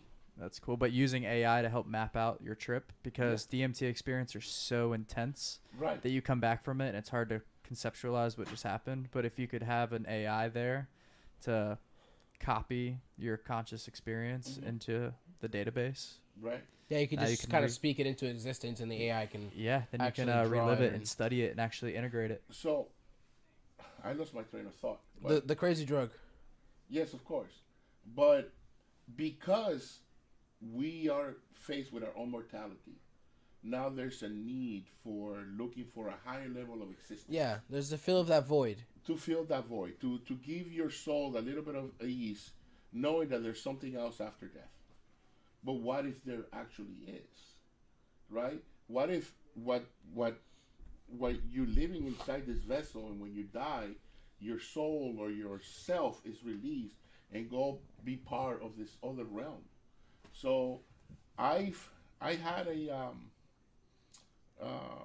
had a middle-age crisis, hence the car I drive, and it was because I got a realized. theory about that. I don't think it's a middle-age crisis. I Midlife got a crisis? theory about it. I think. What's the point of saving so much money and then you die and you have nothing? No. I got a theory about this. This is what happens. Life's too short to drive a boring vehicle anyway. Usually, guys hit their fucking prime between 35 to 45. This is where you hit your prime. This is where you become somebody. This is where you make your money. It's not a midlife crisis. This is now you can finally afford the shit you wanted for 45 fucking years. It's not a midlife crisis. It's No, just you executing on a shit that I you would have agree. done No, when you were but If younger. you would have gone to Listen. buy it without having the money, maybe midlife Yeah. crisis. Listen, I told a friend of mine the other day, like, he was usually being like a lot, like so cheap that it was a little bit disgusting. And I told him, bro, I've never in my life seen a coffin with drawers and pockets, man. You know, so everything you're gonna do in life, you're not gonna take it like down, like what for? So the money is there. It's for you to spend it. And if you have that as a long time dream to have a car like that, like why not? Of course, but it's taken away from the thought that I was trying to convey, which is I used to smoke a lot of weed. And Pause. then, Allegedly. 420. and then one day I just had a panic attack, and I started thinking about my Had too many mortality. edibles. Oh my! It was a cookie.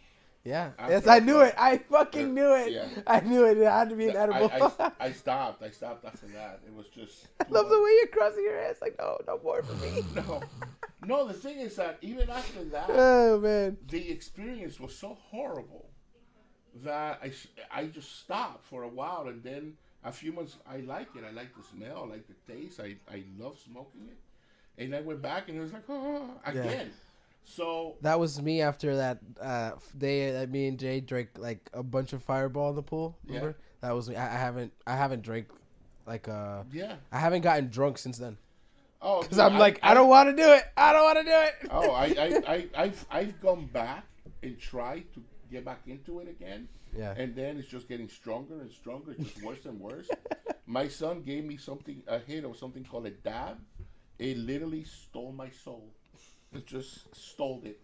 So I Snatched it right out of your body. Yeah, it snatched it. So I tend to stay away from these things now. But what I'm trying to say is that I had this experience, and it was very uncomfortable. And then what eased it is the possibility of something. I started reading books about life after death and near death experiences and things like that because I wanted to know more. I was brought up in a Christian home as a kid, but as you get older, you start questioning your beliefs, and it's like this is all bullshit. You start questioning the origins of the Bible. You start questioning the origins of religion, and you think to yourself, it's like, hey, this life is very temporary. I think it's funny that school here, or at least for me, growing up, freshman year of high school, I took world history, and that was when I was like, okay, so you're clearly just putting it in words. Religion was used for this. Religion was used for that. Religion, from the get, it's all control. Yes, of course. It's all control. We just talked about it, filling this void, right? Well, the people in power said, well, we can answer this question, and it's gonna get you to do what we want. That's a whole nother story. We could probably fill a pod. Yeah. With Yeah, we could do a See, whole the thing podcast with on that that. is a lot of people don't realize, like, we people naturally will do stupid shit. So there had to be a guideline of not doing stupid shit. I For like majority of the people. Now I'm not saying No, everyone. for the there is a majority. need. There's a need for rules, and I said. Yeah, and you know, it came for- in form for of any- religion. Now it comes in form of a government. I like the thing I so said on. last any- pod, how it's like, what's the difference between a religion and a cult? And it's just that the leader of like a cult, the guy's alive. He knows that what he's saying is bullshit, but he convinced everybody else is true. Yeah. In a religion, that guy's just dead. Yeah. Well, to finish the thought, I started looking into meaning and looking into the possibility of having something else there, after death, and I think that DMT research is very appealing to me because now I want to go there. I've never tried it. But I want to take that trip. I want to see what it's about. What are you seeing on the other side? Why is Mike Tyson going crazy, huh? Yeah. Mike Tyson has always been crazy. I can speak personally and tell you all a story that I was a young kid that for whatever reason at a young age just looked death in the face and was petrified. I used to lay in bed at night crying and be like, why do I have to die? Why do I have to die? Why do we die? I used to go to my parents crying, asking them this. For some reason, 7, 8 years old, this is what I'm thinking about. And through my own experiences, and I won't go into details, but I've had them, and they've made me look at life and death very differently. And now I'm a believer, and it's just personal belief, but I'm not scared of death. And I have this new relationship with it where I think it might just be the beginning. And I believe that we are very powerful things, us humans, and this thing that makes us a soul. I think we're multidimensional, and I think we're just here on this planet in this existence to learn, to experience, to love, and to go through all these emotions as humans for a greater purpose. And then once we get done with this level of the video game, if you will, then we just move on to the next level. That I wanted. Just my personal opinion. No, of course, I want to believe in this. The problem is that if you believe in this, then the whole Stone Age theory goes out the window. How so? Elaborate, please. Because it was just chance that this, walking ape came over and ate this mushroom and liberated his mind, and we evolved into what we are today. That means when we die, we're gonna be dead just like a dog or a cat or anybody else. I'm in the same boat. Right? But if we are beings I look at it of like Neil deGrasse Tyson says. I think we're too. Sadly, we like to think of us as a little. I think we're too simple. let me Like our life form, in the let me sense, give you- carbon-based life form, it's too simple to think that we're so unique that there's not something else like that Let out me in the give you this universe. thought experiment. A single cell organism is alive, yes? Does it have a soul? Does it think? No, it's just acts on pure instincts, right? Yeah, it would have to go based down to that. Like if I get what you're saying. Unless we were lied to. Unless these things I get that. do have a soul. And us human beings are so rudimentary and we're so single-minded and binary in our thoughts that I don't necessarily trees and think it's that animals are much more highly complex. We're than we binary in think. our thoughts. I think it might just be something that's there we can't see. If it's So- like that. so If we it's can like only that, see- it's is We what can I'm only trying to see say. this much of the spectrum yeah. of everything. The single-cell organisms, multi-cell organisms, very simple life forms. They are alive, but they don't have any consciousness. Now, as the organisms become more complex, let me tell you something. I love my dogs. When I talk to my dog, he understands me. I tell my dog outside, he goes outside. When he needs something, he looks at me. He's like, "Hey man, open the door. I want to go out." He knows when I'm home. He knows. They are very much aware. Maybe not in the sense that we are aware of self, but they are aware of Yeah, their surroundings. they don't have certain parts of their brain like we do that allow us for things like language and cognitive They stuff like talk that. to each other.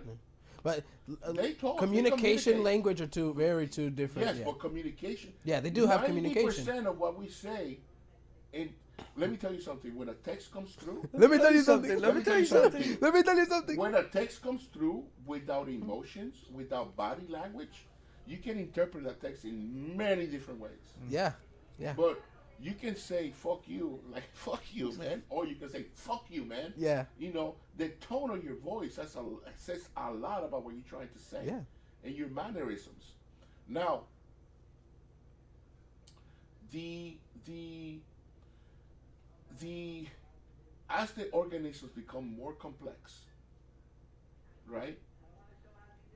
Now you have consciousness, you have awareness. Have you ever seen an exploded view of the entire universe with all the galaxies? It looks like the inside of our brain. It looks like this inside of your fucking brain. Dude. Neurons. Talking. It's like the universe is self-aware and it's alive. It is. And we're here on this earth I believe that. going through the human experience. And as you die, you become part of the universe again. What created the universe? What created, the Big Bang created the universe, or God created the heaven and the earth? I think it's one and the same. I think we all needed a we're mushroom calling dose. God I think we the all needed universe. what's it called? A museum dose So- before this pod today.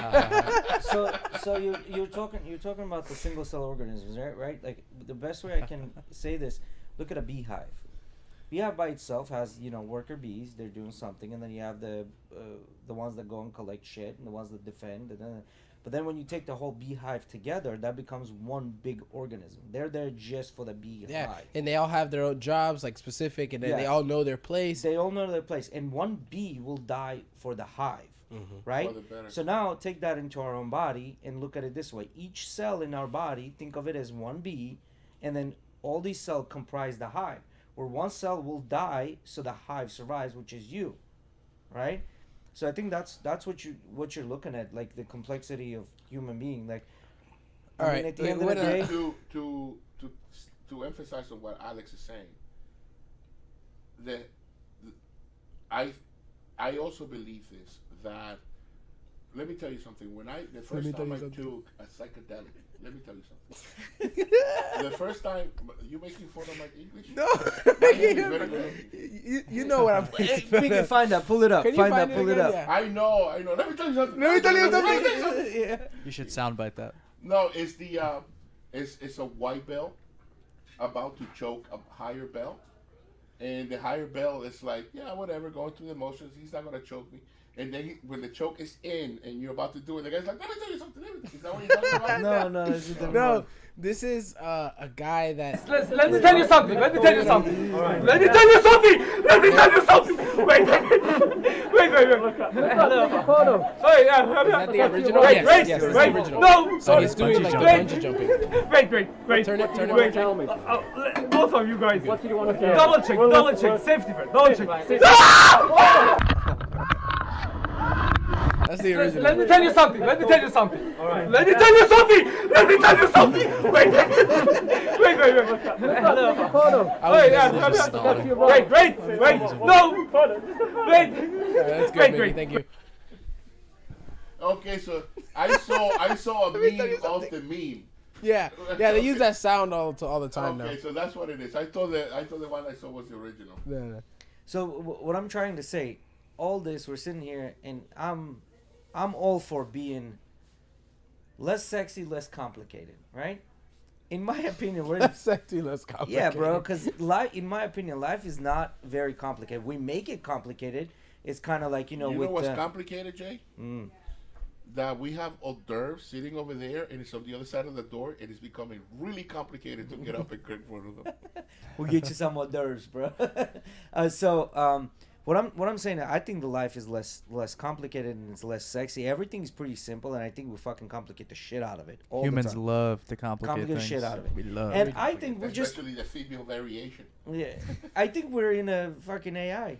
You know, my That's uncle. what I think. Simulation. All So right. it's like no. We're not It's playing like a Neil fucking deGrasse game. Tyson said. I forgot. We're playing a I wish game. I wish you could pull the thing up, but his podcast makes my head hurt. So let's not In a do good that. way. In a Yeah. good way. No, Star Talk is amazing, but you can't listen to it for more than 30 minutes if you're a simpleton like me, because it hurts your head. It hurts your fucking head. He talks way too much big brain stuff. I like the clips where he just talks about a specific thing, and then I can move on with my day. Alright. But I forgot exactly what he said that someone told him, but he was like, since I heard that, you can't convince me of otherwise. We are either the start of what's going to be a simulation within a simulation, or we're already there. Yeah, why not? But anyways, I was gonna comment on what Alex wrote on the chat earlier, Definitely. which is that there are multiple levels of existence. Yeah. Maybe there are planes of And existence the that our same brains way cannot that there's a see light without help. spectrum, and you only see a very narrow band of the light 100%. spectrum.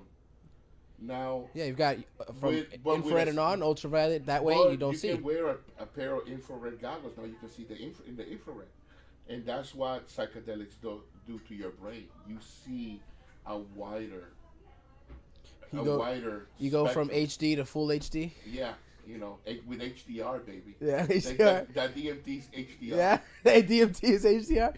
Which one is open FOV? Like going from console to PC? Ooh. Like 60 to 120 FOV? Which one I does would that? say LSD drops directly in your eye. LSD drops directly in your eye. Have you guys ever seen the dimensions of consciousness?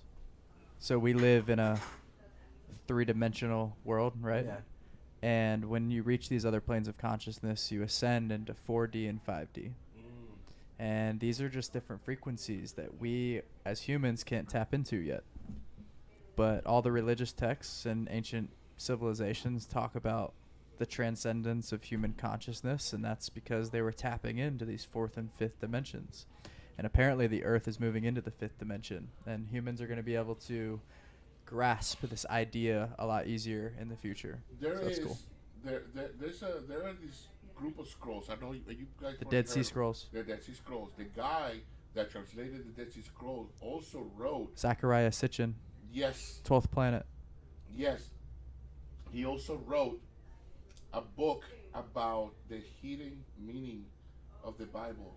It's called the Sacred Mushroom or the Mushroom in the Cross. This was in the Book of Enoch. the Book of Enoch. It's the part of the Bible that, for some reason, the religious indoctrination in the world got rid of this part of the Bible. It all happened because of Constantine. Emperor Constantine wanted to control the people of his empire that had all these different religions. Yes. And they put together all the books of the modern Bible, and the books that didn't fit in the narrative were left out.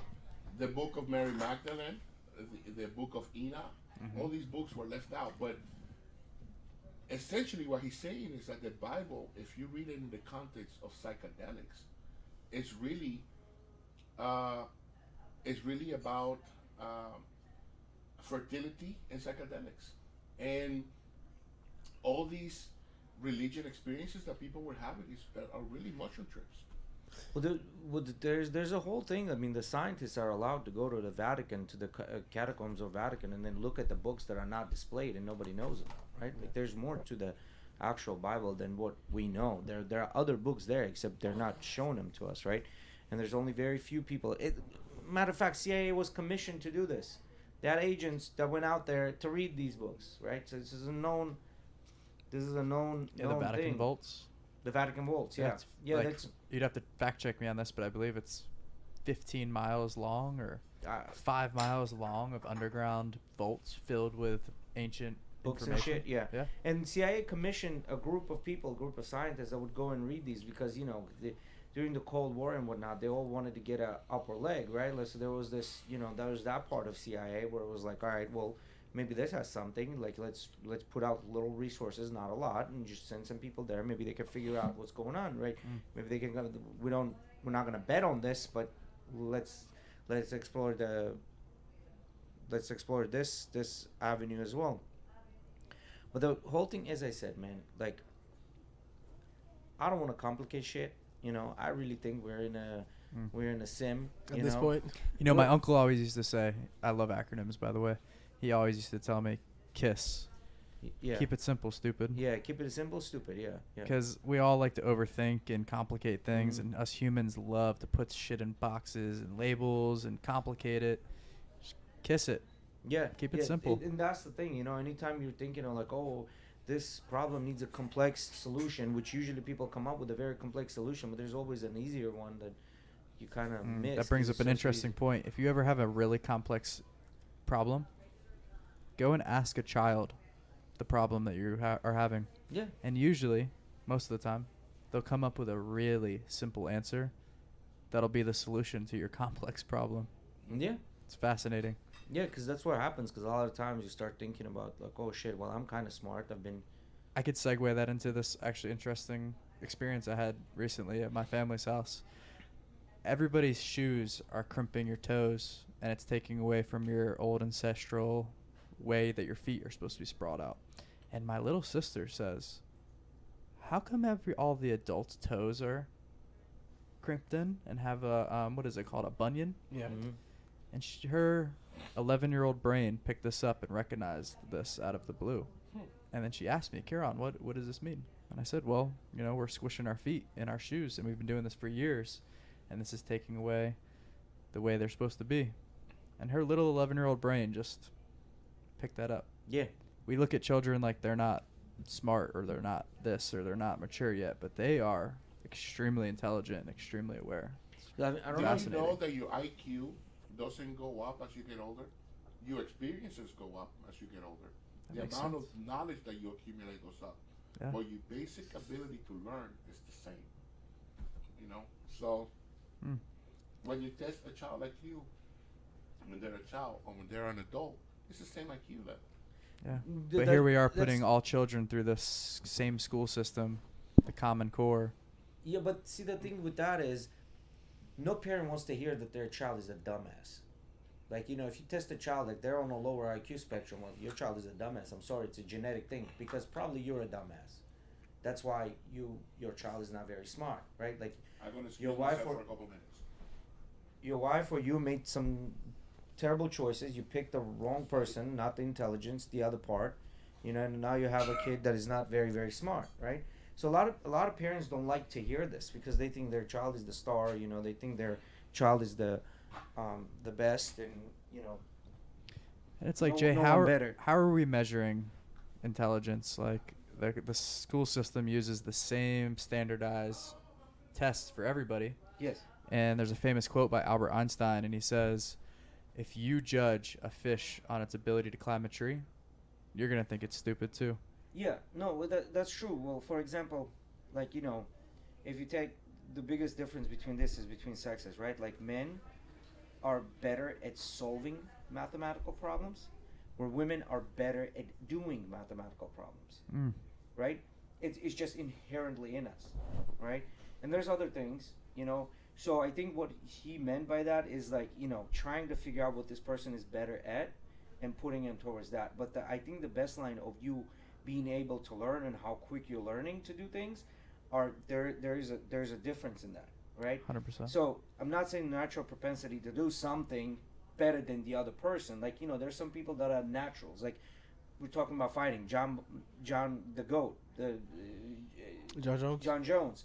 He's arguably one of the best fighters out there. Yeah. And there's a reason, because there's the propensity to fight. Bro, right? Everybody has a gift, Yeah. I'm sorry. It's a good segue into what we were trying to talk about earlier too. So, This weekend after the fight, me and my dad stayed up till about 2 a.m. Just me and him outside watching old UFC fights. I was like telling him, yeah, dad, like this is this fighter in this class, like he fought this guy, da da da, like, and we went back and I was curious.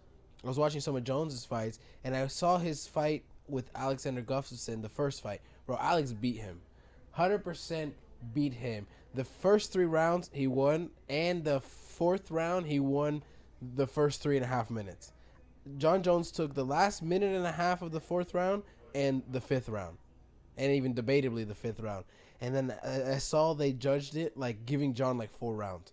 But when you went into the 4th round, the striking was 88-18. That was the striking. John Jones Alexander Gustafsson had pieced this man up. I saw that man such a robbery. Like, I consider John Jones one of the greats. And then I saw that fight, and I was like, that undefeated record of yours is not right.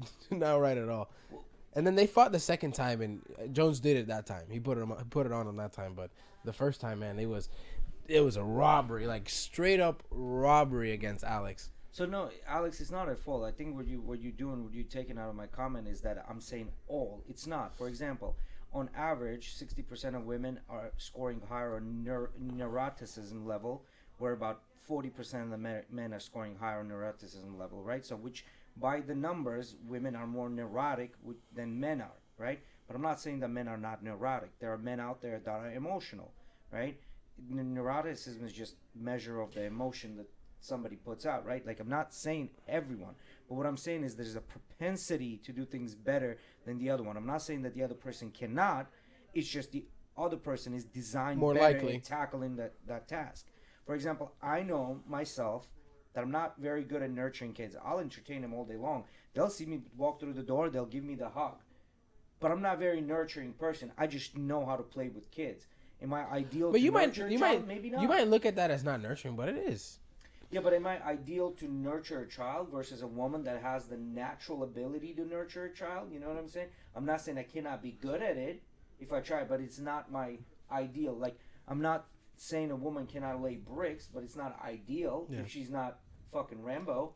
You know what I mean? If I may, this comes into finding a balance between the masculine and the feminine energies.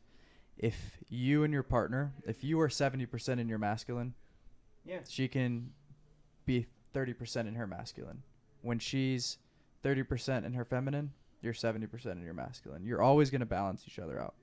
And in nurture and nature, there's always going to be a balance between the yin and the yang. Yes, and I and this is always a balance, and we're always going back and forth with that.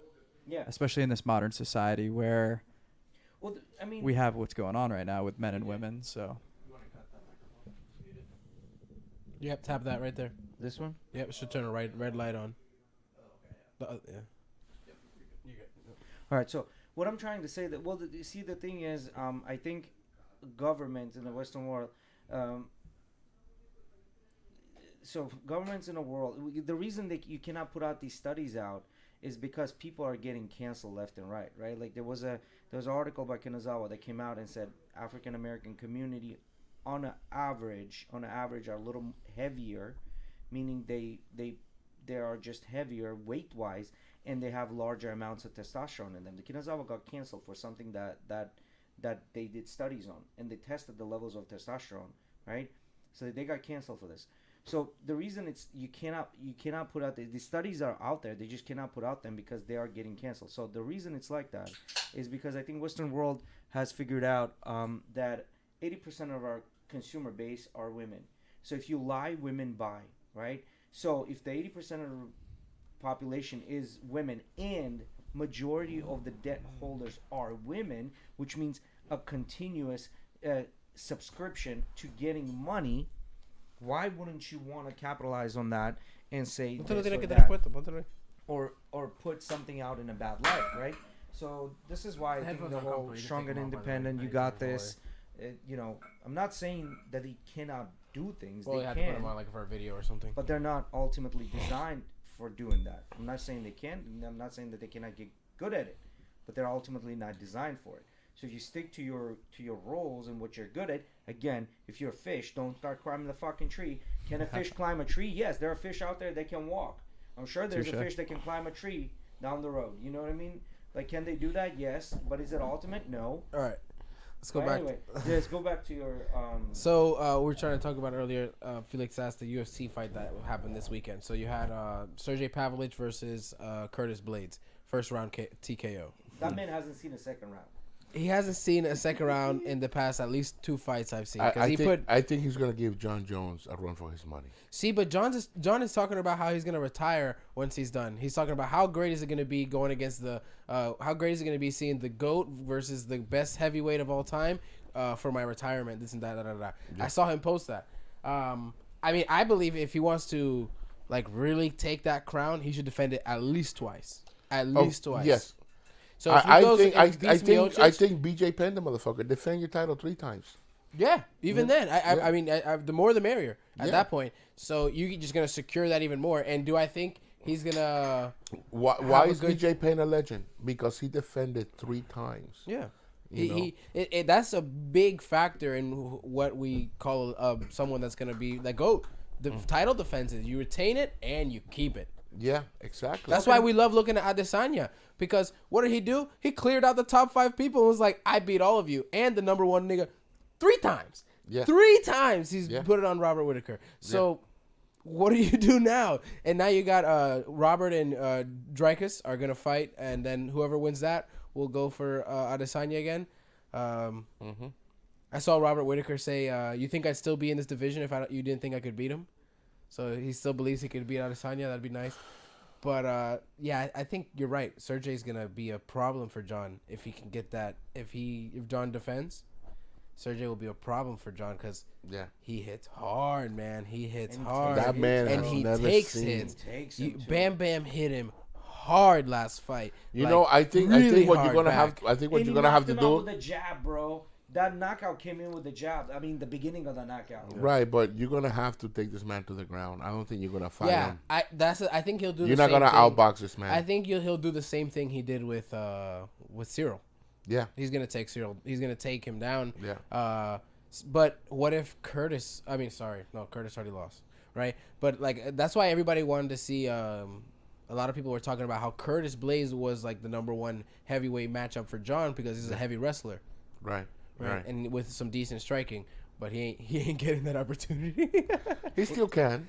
Have you guys seen? I don't know, man. I don't know. Again, that's Curtis that's has been a situation that you've seen, like people get a little bit. Yours is muted. There you go. That's a situation you've seen, probably for the last past 10 years. Same thing, Same thing happened to Ronda Rousey, like back in the days. Like the lady was a monster, on the ground, right? So she got cocky. She got a little bit full of herself. Yeah. Too confident to call it like in a nicer way, and she wanted to fight. She decided to fight Holly Holm, standing. What happened to her? Got head kicked. Knock the fuck out. Knock the fuck out. That was the demise.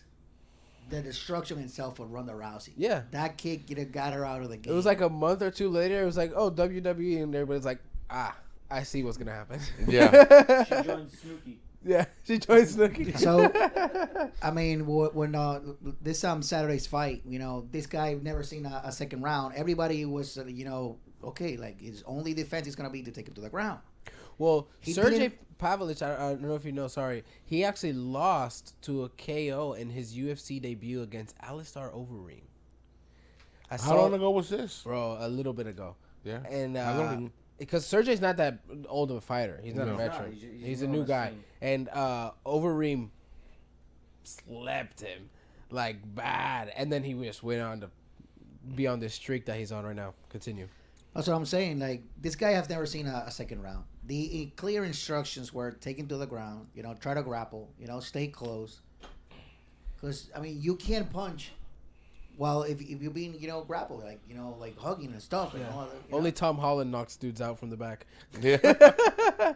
Not Kevin Holland, sorry. Yeah. Kevin Holland. I seen you seen people that when he not... put Dos Anjos out from the back? Oh, my God. So that was a big fail. It was quite a disappointment. Obviously, I mean, I love the fight, because that guy is superb now. Like, Yeah. I mean, I'm surprised they put him against Curtis after what he did to Bam Bam. Like, I really am. I feel like he not deserved, but I thought he would have gone for like been at this point. Just be like, I already beat number 2 or 3 that Bam Bam was at.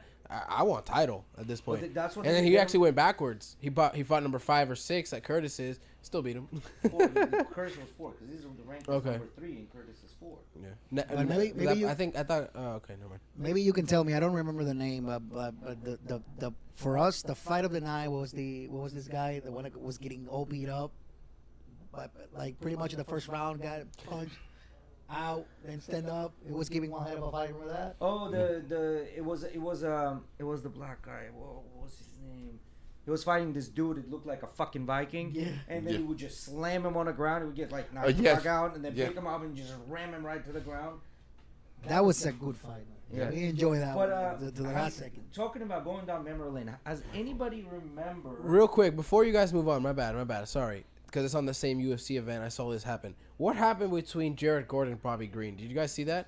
When the whole head clash thing that ended in a no contest? It was no contest. Yeah. No contest. What do you guys think about that? I never. So I know you're saying. I know you saw. I didn't watch this weekend's fight. I only saw the highlight for Sergey's fight because I was watching the boxing thing. That was one. Or of no, I those- wasn't home because actually UFC Fight Night this Saturday was early. Yeah. On our side, so Yeah. I wasn't home. It was a little bit earlier.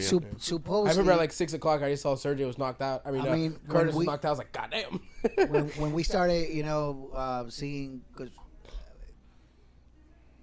we started seeing the replays on it, so supposedly it was intended to be Elbow. an elbow. Yes. Right. That's what he thought it was. That's what he said he was trying to do. I saw know? it in the press conference. but, he got on the- pissed. on He the- walked off. Give me my fucking money. on the replay, it went like clearly the guy went like straight with the head. With the like, head, yeah. So. Yeah. And they gave him the fight, and there was like the referees outside starting, hey, what happened? Hold on. Then like obviously no contest, but So I didn't see the fight, of course, but I saw the press conference where Bobby Green was talking his shit, right? And Bobby Green basically said, I get it. There was a head clash. I went for an elbow. There was a head clash. But what after the head clash? This guy still went to triangle choke me. Like he still went for a triangle. I didn't see the fight. I don't know what happened. No. I don't know what happened. The This is what he guy said. This is what Bobby said. After the The head, guy was out, bro. he went down. Yeah. And then he jumped on him and started to ground and pound. Mm-hmm. He didn't go for no triangle. He might have attempted to do it while he's all fucking dazed and confused. Yeah. No. Yeah. But No, the guy was He was still- saying basically like, he was like, you guys are cheating me out of my money. I want my bonus money because if that wouldn't have been a no contest, like that would have been one of the fight of the nights. Like I should get my 50 grand. Da, da, da, da. yeah, but he can be fight or not. I don't give a shit, bro. It was an accident. That's why it's called an accident. Yeah, it's a no they contest. could have came out and said, "Well, you're fucking disqualified because you're headbutting people." No, But they no gave it as contest. No contest. Yeah, they didn't disqualify anybody. It's just like Yeah, everybody goes exactly. home. Because when you do watch the replay, I mean, he I haven't seen slips, it. He slips that left hand, goes in, and then you can see clearly head down. No one boxes like that. No one boxes like that with their head down like this, and he rams him, literally rams him right in the head. So, but talking about going down memory lane, have you seen the first Khabib's fights, like when he first started? Fighting? No, but I see a bunch He of did clips. not I see a know bunch how of to clips of. punch worth the shit. That's exactly what I was gonna say. I've seen a bunch of clips of him being like trying to like what you would think were like distance punches, like distance gauging, but like he's like throwing full force in them, and the guy's like 5 feet away, and he just like gets no. He's like trying to do overhand rights when the guy's like on the other side of the ring. Yeah. And then he does these stupid things when he jumps. Yeah, up. like trying to like either like do a switch kick or a flying knee and stuff, and it just comes out super bad. Yeah, super uncomfortable. But then you watch that overhand right that put Connor down. Like that was a nice fucking punch. It was. It was Jeremiah Wells versus Matthew There you go, Wells. Yeah. It was a very good fight. Yes, it was. That fight was an amazing fight. They call him the Samurai. I do not know why, but Semmelsberger. So that's funny. I never seen. Usman's brother was fighting as well. Oh, he was. I Yeah, Usman saw brother. the clips of him getting in the ring. How did he Yeah. do? How did he do? Mohammed How we Usman. hearing him? That was so cool because it's probably low. Can you hear me? There you go. Órale, carnales. Chale. Anyways, Mohammed Usman Yeah. is a friend of Brian Dyer, and we were at the fight. And right after the fight, Brian was like texting him. He's like, dude, awesome. And then he finally responded back. It was a couple hours later, but it was like, yeah, that was cool. So he won the fight, but it was not that entertaining, he like you can see right in the beginning of the fight, like his cardio was shit. I think we need to buy Ozzy one of these muff things because he likes it, man. He likes it. He's like, I'm gonna come to Vitality one day. Here's a new mic for ASMR. No, purposes. this is how I get germs in my body. Okay. I need to get the microbiome going. Healthy microbiome. Speaking of Vitality, did you guys hear about our superhuman protocol? You know about I heard this? when you guys before you guys got it. Do you want me to spit on that for a second? Tell you guys a little bit about it? All right. So, for everybody listening, we at Vitality have something called the Superhuman Protocol. The Superhuman Protocol is amazing. So, it was started by Da Vinci Medical Group, and now 10X Health Systems has implemented it, and now Vitality Wellness has brought it on board, and we have it here in St. Petersburg, Florida. But you guys got to come try it. So, check it out. Step 1. For sure. PEMF therapy. We talked about PEMF therapy. We understand the benefits. Real quick again, your cells clump together. They don't work that well when they're clumped together. PEMF unclumps them and allows them to start working better. This also primes them up. Then I'm going to put you on a bike, an exercise bike, with oxygen therapy. It's known as EWAT.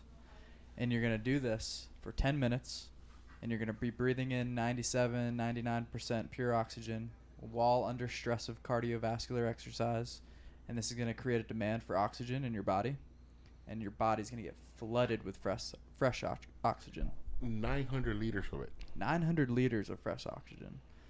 So everything that your body's using oxygen for, this is going to get perpetuated and pushed through your circulatory system, and your body's going to heal itself and work at a higher level.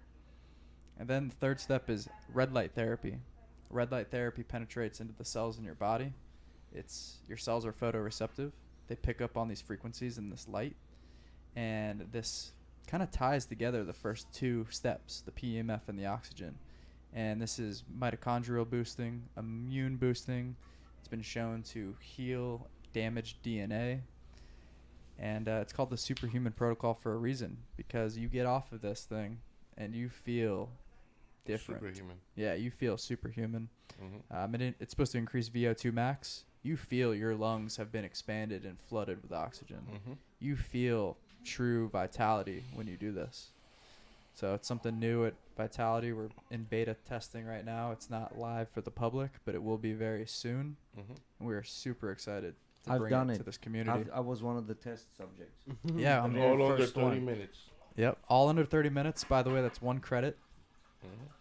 Unmatched value. And you get to do 3 things. Yeah, it Not just combines one. essentially our 3 most powerful modalities that we have And in then one. And then can you jump into the cold and hot tub after that, or before that? Better? You can do contrast afterwards.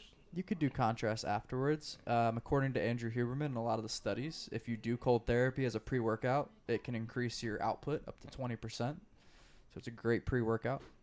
All right, cool. So you But, do a cold and hot tub, and then you jump on that superhuman protocol. Yep.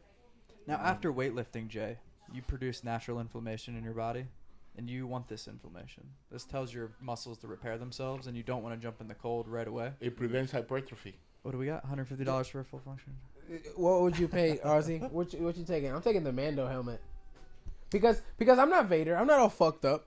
I don't need help breathing. Do you guys watch Star Wars? Yeah, well, I mean, I know I'm a big Star Wars fan. Ozzy is. This guy's like on Mandalorian. Got the. Speaking of. Yeah, she. I've got her on it. So I am a Star Wars nerd. Okay, there we go. There we go. You could put me in a room Plot full of nerds thickens. for trivia. I guarantee you. Ozzy? No, I'll put my money where my mouth right is, now. and I would be willing to go into a trivia and put down whatever amount of money. During the and I Battle of could win. Hoth. Yes. No. May the I force mean, be with us. I'm not good on like small details. I pick up on the things that I find really interesting. So, for example, I'm getting really into like the Mandalorian lore. Like, For example, when this season came out and we saw that big dude in the biggest Mando guy that was in the other seasons as well was Paz Vizsla, and that when I found that I was like, oh, that's why he wanted it last season. The That's Vizsla, Vizsla clan was the creators of the Darksaber. Yep, correct. I want to see if they'll. No, never mind. But I like the whole Mandalorian thing.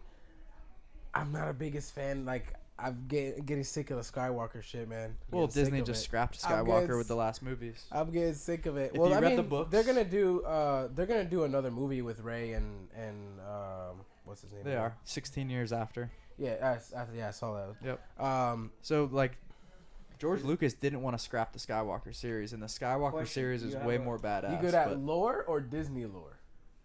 Star Wars lore. I'm an OG Star Wars fan. I think Disney invested $1 billion into this franchise, and they're gonna get their money's worth. That's what I think. I think they kind of strayed away from George Lucas's original dream of Star Wars. We just watched what I would call and what my buddy Alex would call probably the best Star Wars movie ever. Like for us, like my personal favorite. We just watched Rogue One. Rogue One is the best of the new movies for sure. I agree. For me, it's like I don't like it. It's a battle of Rogue One. So I watched Rogue One for the first time with a different mindset after just watching, like, binging the Star Wars movies. So that was a little different. I watched it yesterday for the second time, and I liked it a lot more. I hated it. You didn't like Rogue One?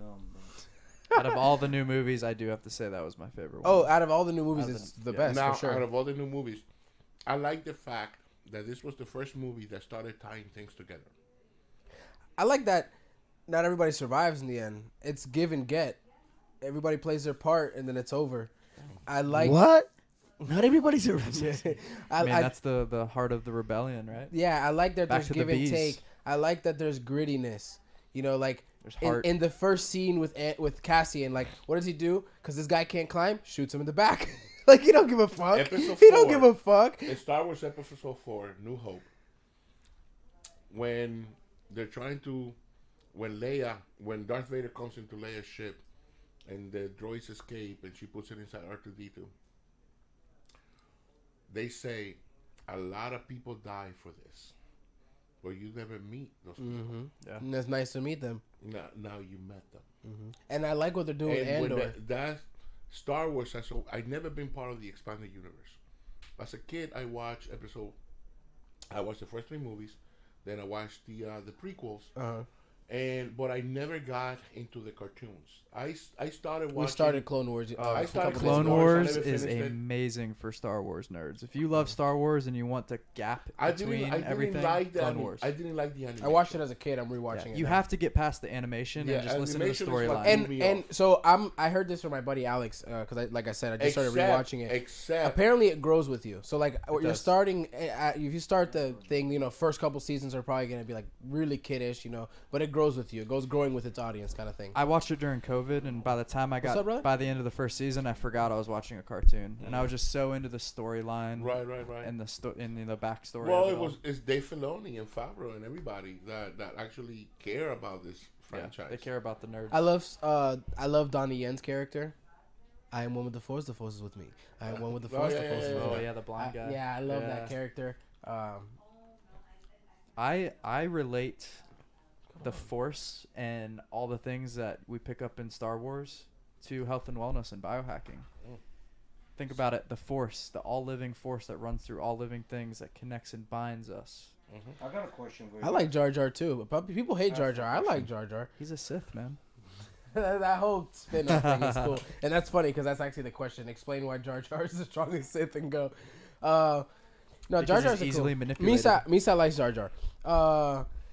My favorite character, though, I think has to be from, of course, playing the whole game. I want to see Galen Merrick. I want to see Galen Merrick, man. That's a character I want to see. They're coming. No, I want to see Thrawn. It can't be canon. And Ezra Bridger come back. Apparently, from what Alex was telling me today, they can technically. I mean, we know Disney. They'll do whatever the fuck they want, right? Of course. But according to the whole canon and stuff, it wouldn't be part of what's canon with Disney. Which sucks. Well, speaking of Rebels, they started sprinkling little Rebel characters. Yeah. Yes. Yeah. Yes. But they did sprinkle Galen's suit and helmet in Obi-Wan. In the Yes, they did. In the room. What's the guy's name? I don't remember his name. The guy that recruits Andor, Cassian Andor, right? He is it an Andor or Obi-Wan? It was an Andor, right? The guy that recruits Andor when they go to his shop. That's where the thing is. I have not watched the Andor series yet. So in Andor, the guy that recruits, you haven't watched Andor? No. Bruh. That shit's sick. I've been saving it. That shit's Bro. sick. I've been saving it. That shit's sick. Yes. And it's just like how I was saying with Rogue One, it's nitty and gritty. Like, shoot who can. We don't give a Nice. fuck. Shoot him. But Let the gods what was I sort it gonna out. say? Sort 'em out. God damn it, I lost my train of thought. The What was I talking- sprinkling of the suit. The guy that recruited. Right. Yeah. They have in his shop, like in his place where he has all his antiques and Oh, shit. there's a lot of. There's a cameo of his armor in his shop.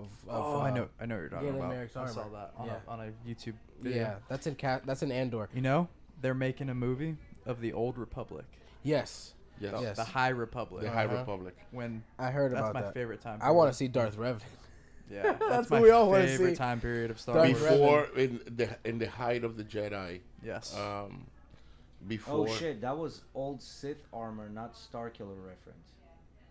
Got you. It's because the armor is very similar. He wears that armor, like that same kind of armor. It maybe it wasn't specifically his, but he wears that same kind of armor, which is why it became like a big thing. Like that, they thought he was gonna be included, kind of thing.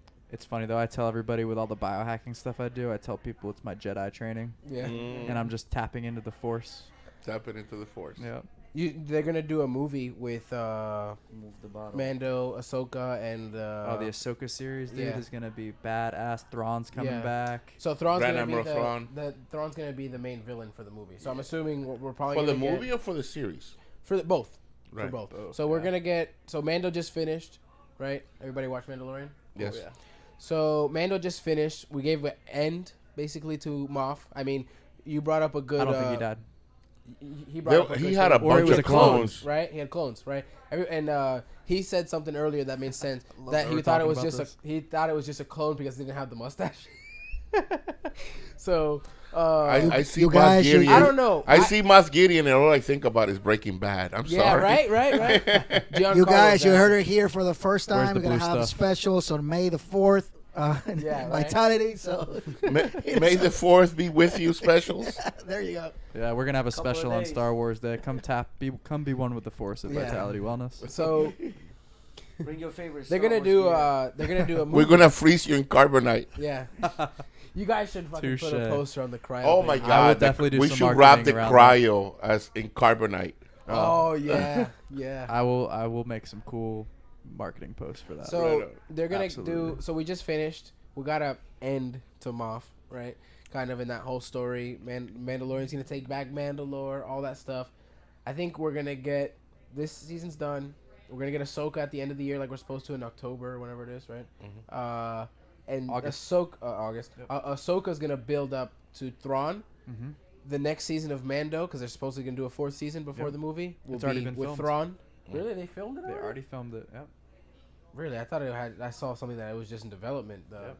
Season 4 of Mando. Okay, I read that it was already done. got you. I'm assuming. I think it's gonna play into the Thrawn story, 100%. so that they can So set they're up. gonna connect both, it all. Yeah, they're gonna connect it all. They're I gonna- wanna they're gonna see- pull I wanna a see Marvel Chomper. Avenger shit. Yeah. 100%. I wanna see exactly what they're Chomper. doing. Say again. I want to see the little robot from Rebels. Oh, BB-8. Chomper. Chopper. Oh yeah, Chopper. Chomper. So Is it called Chomper? I don't know. I didn't Chopper. watch Rebels. Chopper. You haven't seen Rebels? I'm watching Clone Wars now, and then I'll watch. So have you got to the part of Clone Wars where I they're just at started it, Mandalore? restarted Oh, Then you dude. did not see when he went to Well, I the. watched it as a kid, but I mean, like as a Yeah, kid. when now it that came you out, like, I understand don't now. remember Oh it, yeah. man, Uh, I'm jealous. I wish I It's- could wipe my memory and go watch it again. it's funny. Clone That's Wars. how good it is. Clone Wars is what initially got me into Star Wars as a child, and then I didn't only go and watch the original 6 movies until I was a little older. But yeah, like I remember that year that Clone Wars released, I asked for a Stormtrooper helmet. That's cool. That's what I got for my birthday. That's It was like a badass, Stormtrooper dude. helmet that I could put on that had a bunch of noises and shit, and lightsabers. I mean, I was young. What? Oh, so like, that's what's wrong with you. with all Here's those something you noises. guys don't 10 know like, about me. That came out in 2011, so I was like 10 years old. You know. Well, they during the previous episode of Mandalorian when they went to when they were requesting help when they were invading. Can't remember the name of When the they planet. first got to Mandalore, yeah. No, before Mandalore, they were stationed on the planet with where they were trying to fix with Jack Black. Oh, you're talking about there, or you're talking about Navarro? In Navarro. Oh, Navarro. Okay. When they were when the pirates were invading Navarro, okay. in the episode named Pirates, they went to ask for help from the New Republic, and they had a live action Seb from Rebels in the little cantina. Yeah, the purple dude. That's Seb. That's from Rebels. He's from Rebels. Yeah. So we already seen Seb. We already seen Ahsoka. Yeah. Ahsoka is not really from. Yeah, Ahsoka was from Rebels, but it originated in the Clone Wars. Yes. But it moved over to Rebels. So Rebels is really good. You got to watch Rebels. Yeah, it's crazy. Watch it. I forced Emily to watch Star Wars. I didn't really understand the Right end. now, we're gonna get home and probably watch Clone Wars. I didn't really understand the end when Ezra was in this world between worlds. Well, yeah, I don't care. I mean, when it comes to Star Wars, I'm gonna go watch. But we don't know what happened to Ezra. No, he disappears. We don't know what happened. Yeah. That's why Thrawn coming back to the true Star Wars nerds. It's a big deal because I think we're gonna find out what happened to Ezra. Right. Because he's one of the most powerful Jedi's that's still alive. He avoided 66. You think they're gonna? I think they're gonna involve Cal Kestis. Yeah. I think they're gonna involve Cal Kestis and the upcoming stuff. I think if this game that just came out does good enough, Jedi Survivor, they're definitely gonna involve him. I'm thinking about buying an Xbox just so I can play Jedi Survivor. So I have a PC. I pay monthly for Xbox Game Pass, which gave me Fallen Order, the last game.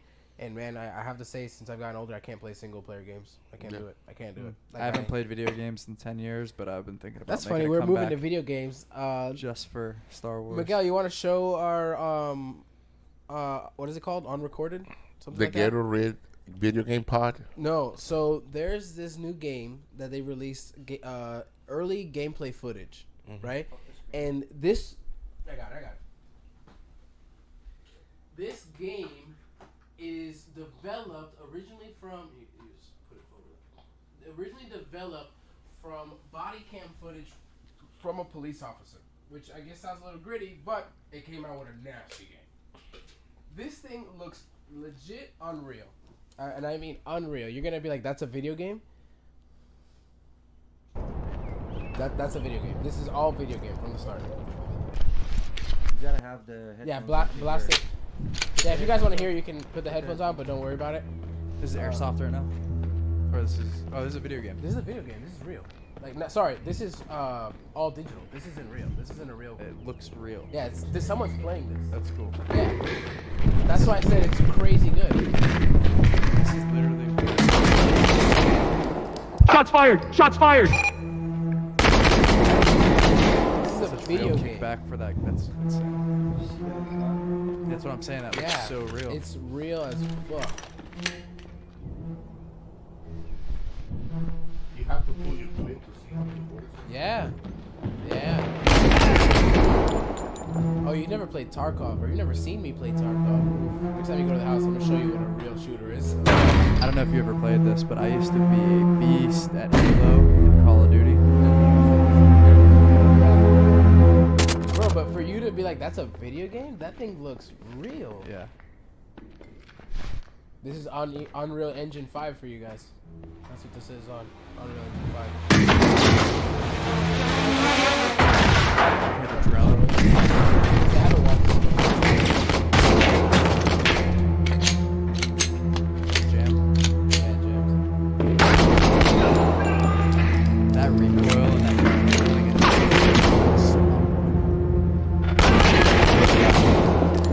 firearms I hunted my whole life.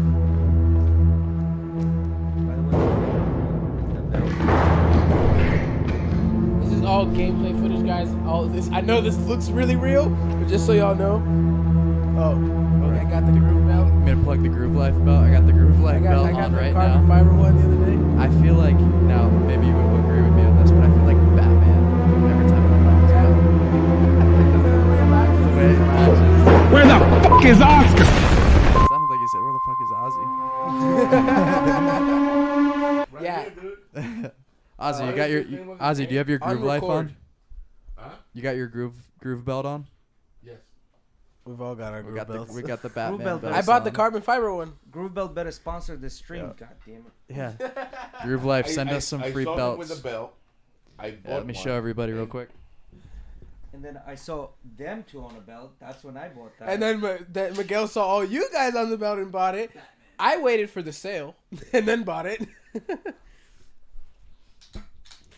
Oh, you got the wood one? That's nice. Oh, that's the one I want. Yeah. They had this one on sale. Usually it's like 75. I got it for 55. The carbon fiber one. Nice. I must buy If you another carry, It's not it on is sale the anymore. best belt for Doesn't carrying. bend, Yeah. Nothing. Yeah. Nothing. No bend at all. Yeah. July 1st starts on Yeah. permitless concealed carry. Yeah. So- I tried carrying it, and on that belt, it's probably one of the most comfortable belts I've ever owned. 100%. I want to let everybody know that my birthday's coming up next month. I like belts. I like wallets. I like knives. Knives. Have you guys ever seen Microtech knives? Yes. Oh. Yes. Those are $400 or $500 knives. They Oh, so are he likes nasty. looting I like In real I like life, for sure. Microtech knives. Get one engraved and get it for Ozzy. Bye. You would love that I knife. bought. So for a minute, I was into that. Yeah, whole Justin, EDC that game everyday is carry stuff and crazy. Knives and stuff like that. I bought one. It's called CVD. And it's a D2 steel, right? Like in Florida, it's not necessarily ideal, but as long as you coat it with some gun oil, it should be fine. It's not gonna rust. But That'll it's a stop it from D2 rusting. steel. Yeah. Yeah, that thing is fucking hard as hell, and it does not go dull. I mean, you can put it through hell, it doesn't go dull. I've got a Glock brand tactical knife, and it's the best knife I've ever had. It's not a carry knife, Yeah, Yeah. but I love that thing. yeah. It's A buddy of mine and Miguel's when we worked at Best Buy, he had one of the Microtechs. That his They're girl, so that nice, his girl dude. brought him. That thing is so solid. Like I have a $50 switchblade, American Right. made, baby. and it's not to compare to that thing. It Yeah. is so well built, and it feels so solid. Like when you flick it out, oh my god, it's nasty. And he had one of the really nice like dual action ones. Yeah, those knives and do they're not fuck around. and they're expensive, man. Yeah. And they're expensive. I also like handguns. We're not no one's giving you a handgun. No, I mean, which one is that? What's he bringing? That's the one I was talking about just now. Little Red Swiss Army knife for the people listening and not watching. Let me show you. It's a little Red Swiss Army knife. It's got little Caesars. Go like this. Look.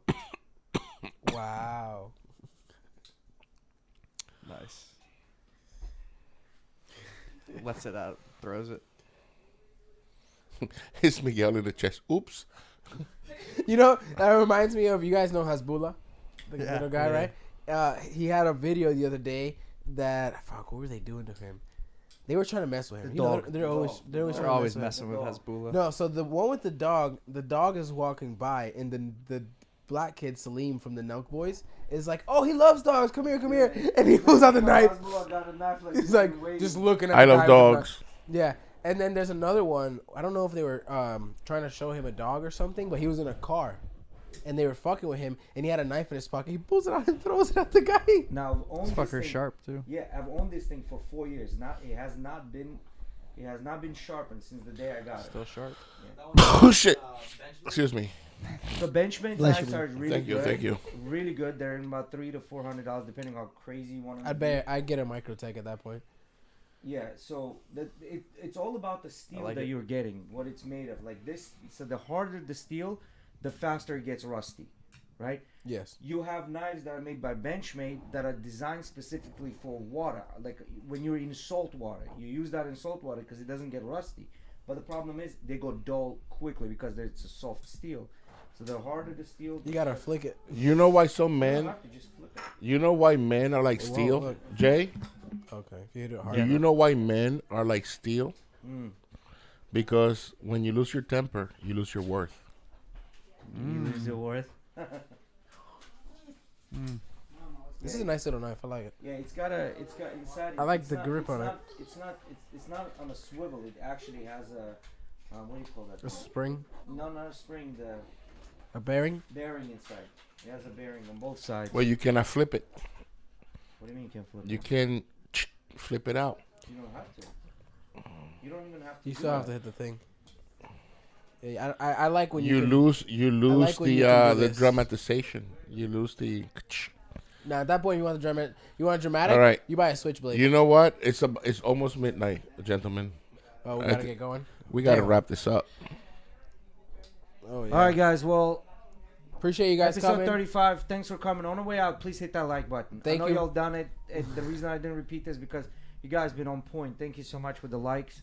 Again, we had Kieran. We definitely Thank you, have him Kieran, back for coming again, today. talk We'll have about- to have you back. Talk a little more about psilocybin and Star Wars for sure. Yeah, I'd love to get into some biohacking and Yeah. tell you guys a little bit more about my story, and we'll get it going. Yeah, we'll have you on again Yeah, another much time. love. Peace Thank you and for love. coming. Appreciate it. Thank you, Ozzy. Thank you, Felix. And Thank then you for everybody who came in the chat today. Love you guys. as the gym gets closer, we'll update you guys slowly on what's going on. We'll tell you what the specials are. So if you're in the area, I don't care if you're in Tampa. You guys needs to join that gym, okay? 100%. And one last thing, if you are listening to this podcast and you are in the local area, mention that you saw this podcast, and you can come into Vitality Wellness and try anything you want for free. Just mention this podcast. And that's a You tell 'em- GhettoRig. you gotta that's tell 'em, not only Eddie, a Vitality guarantee; it's a GhettoRig guarantee. You gotta too. tell him Eddie or Jay sent you. Thank you guys for coming. Cut it, Miggy.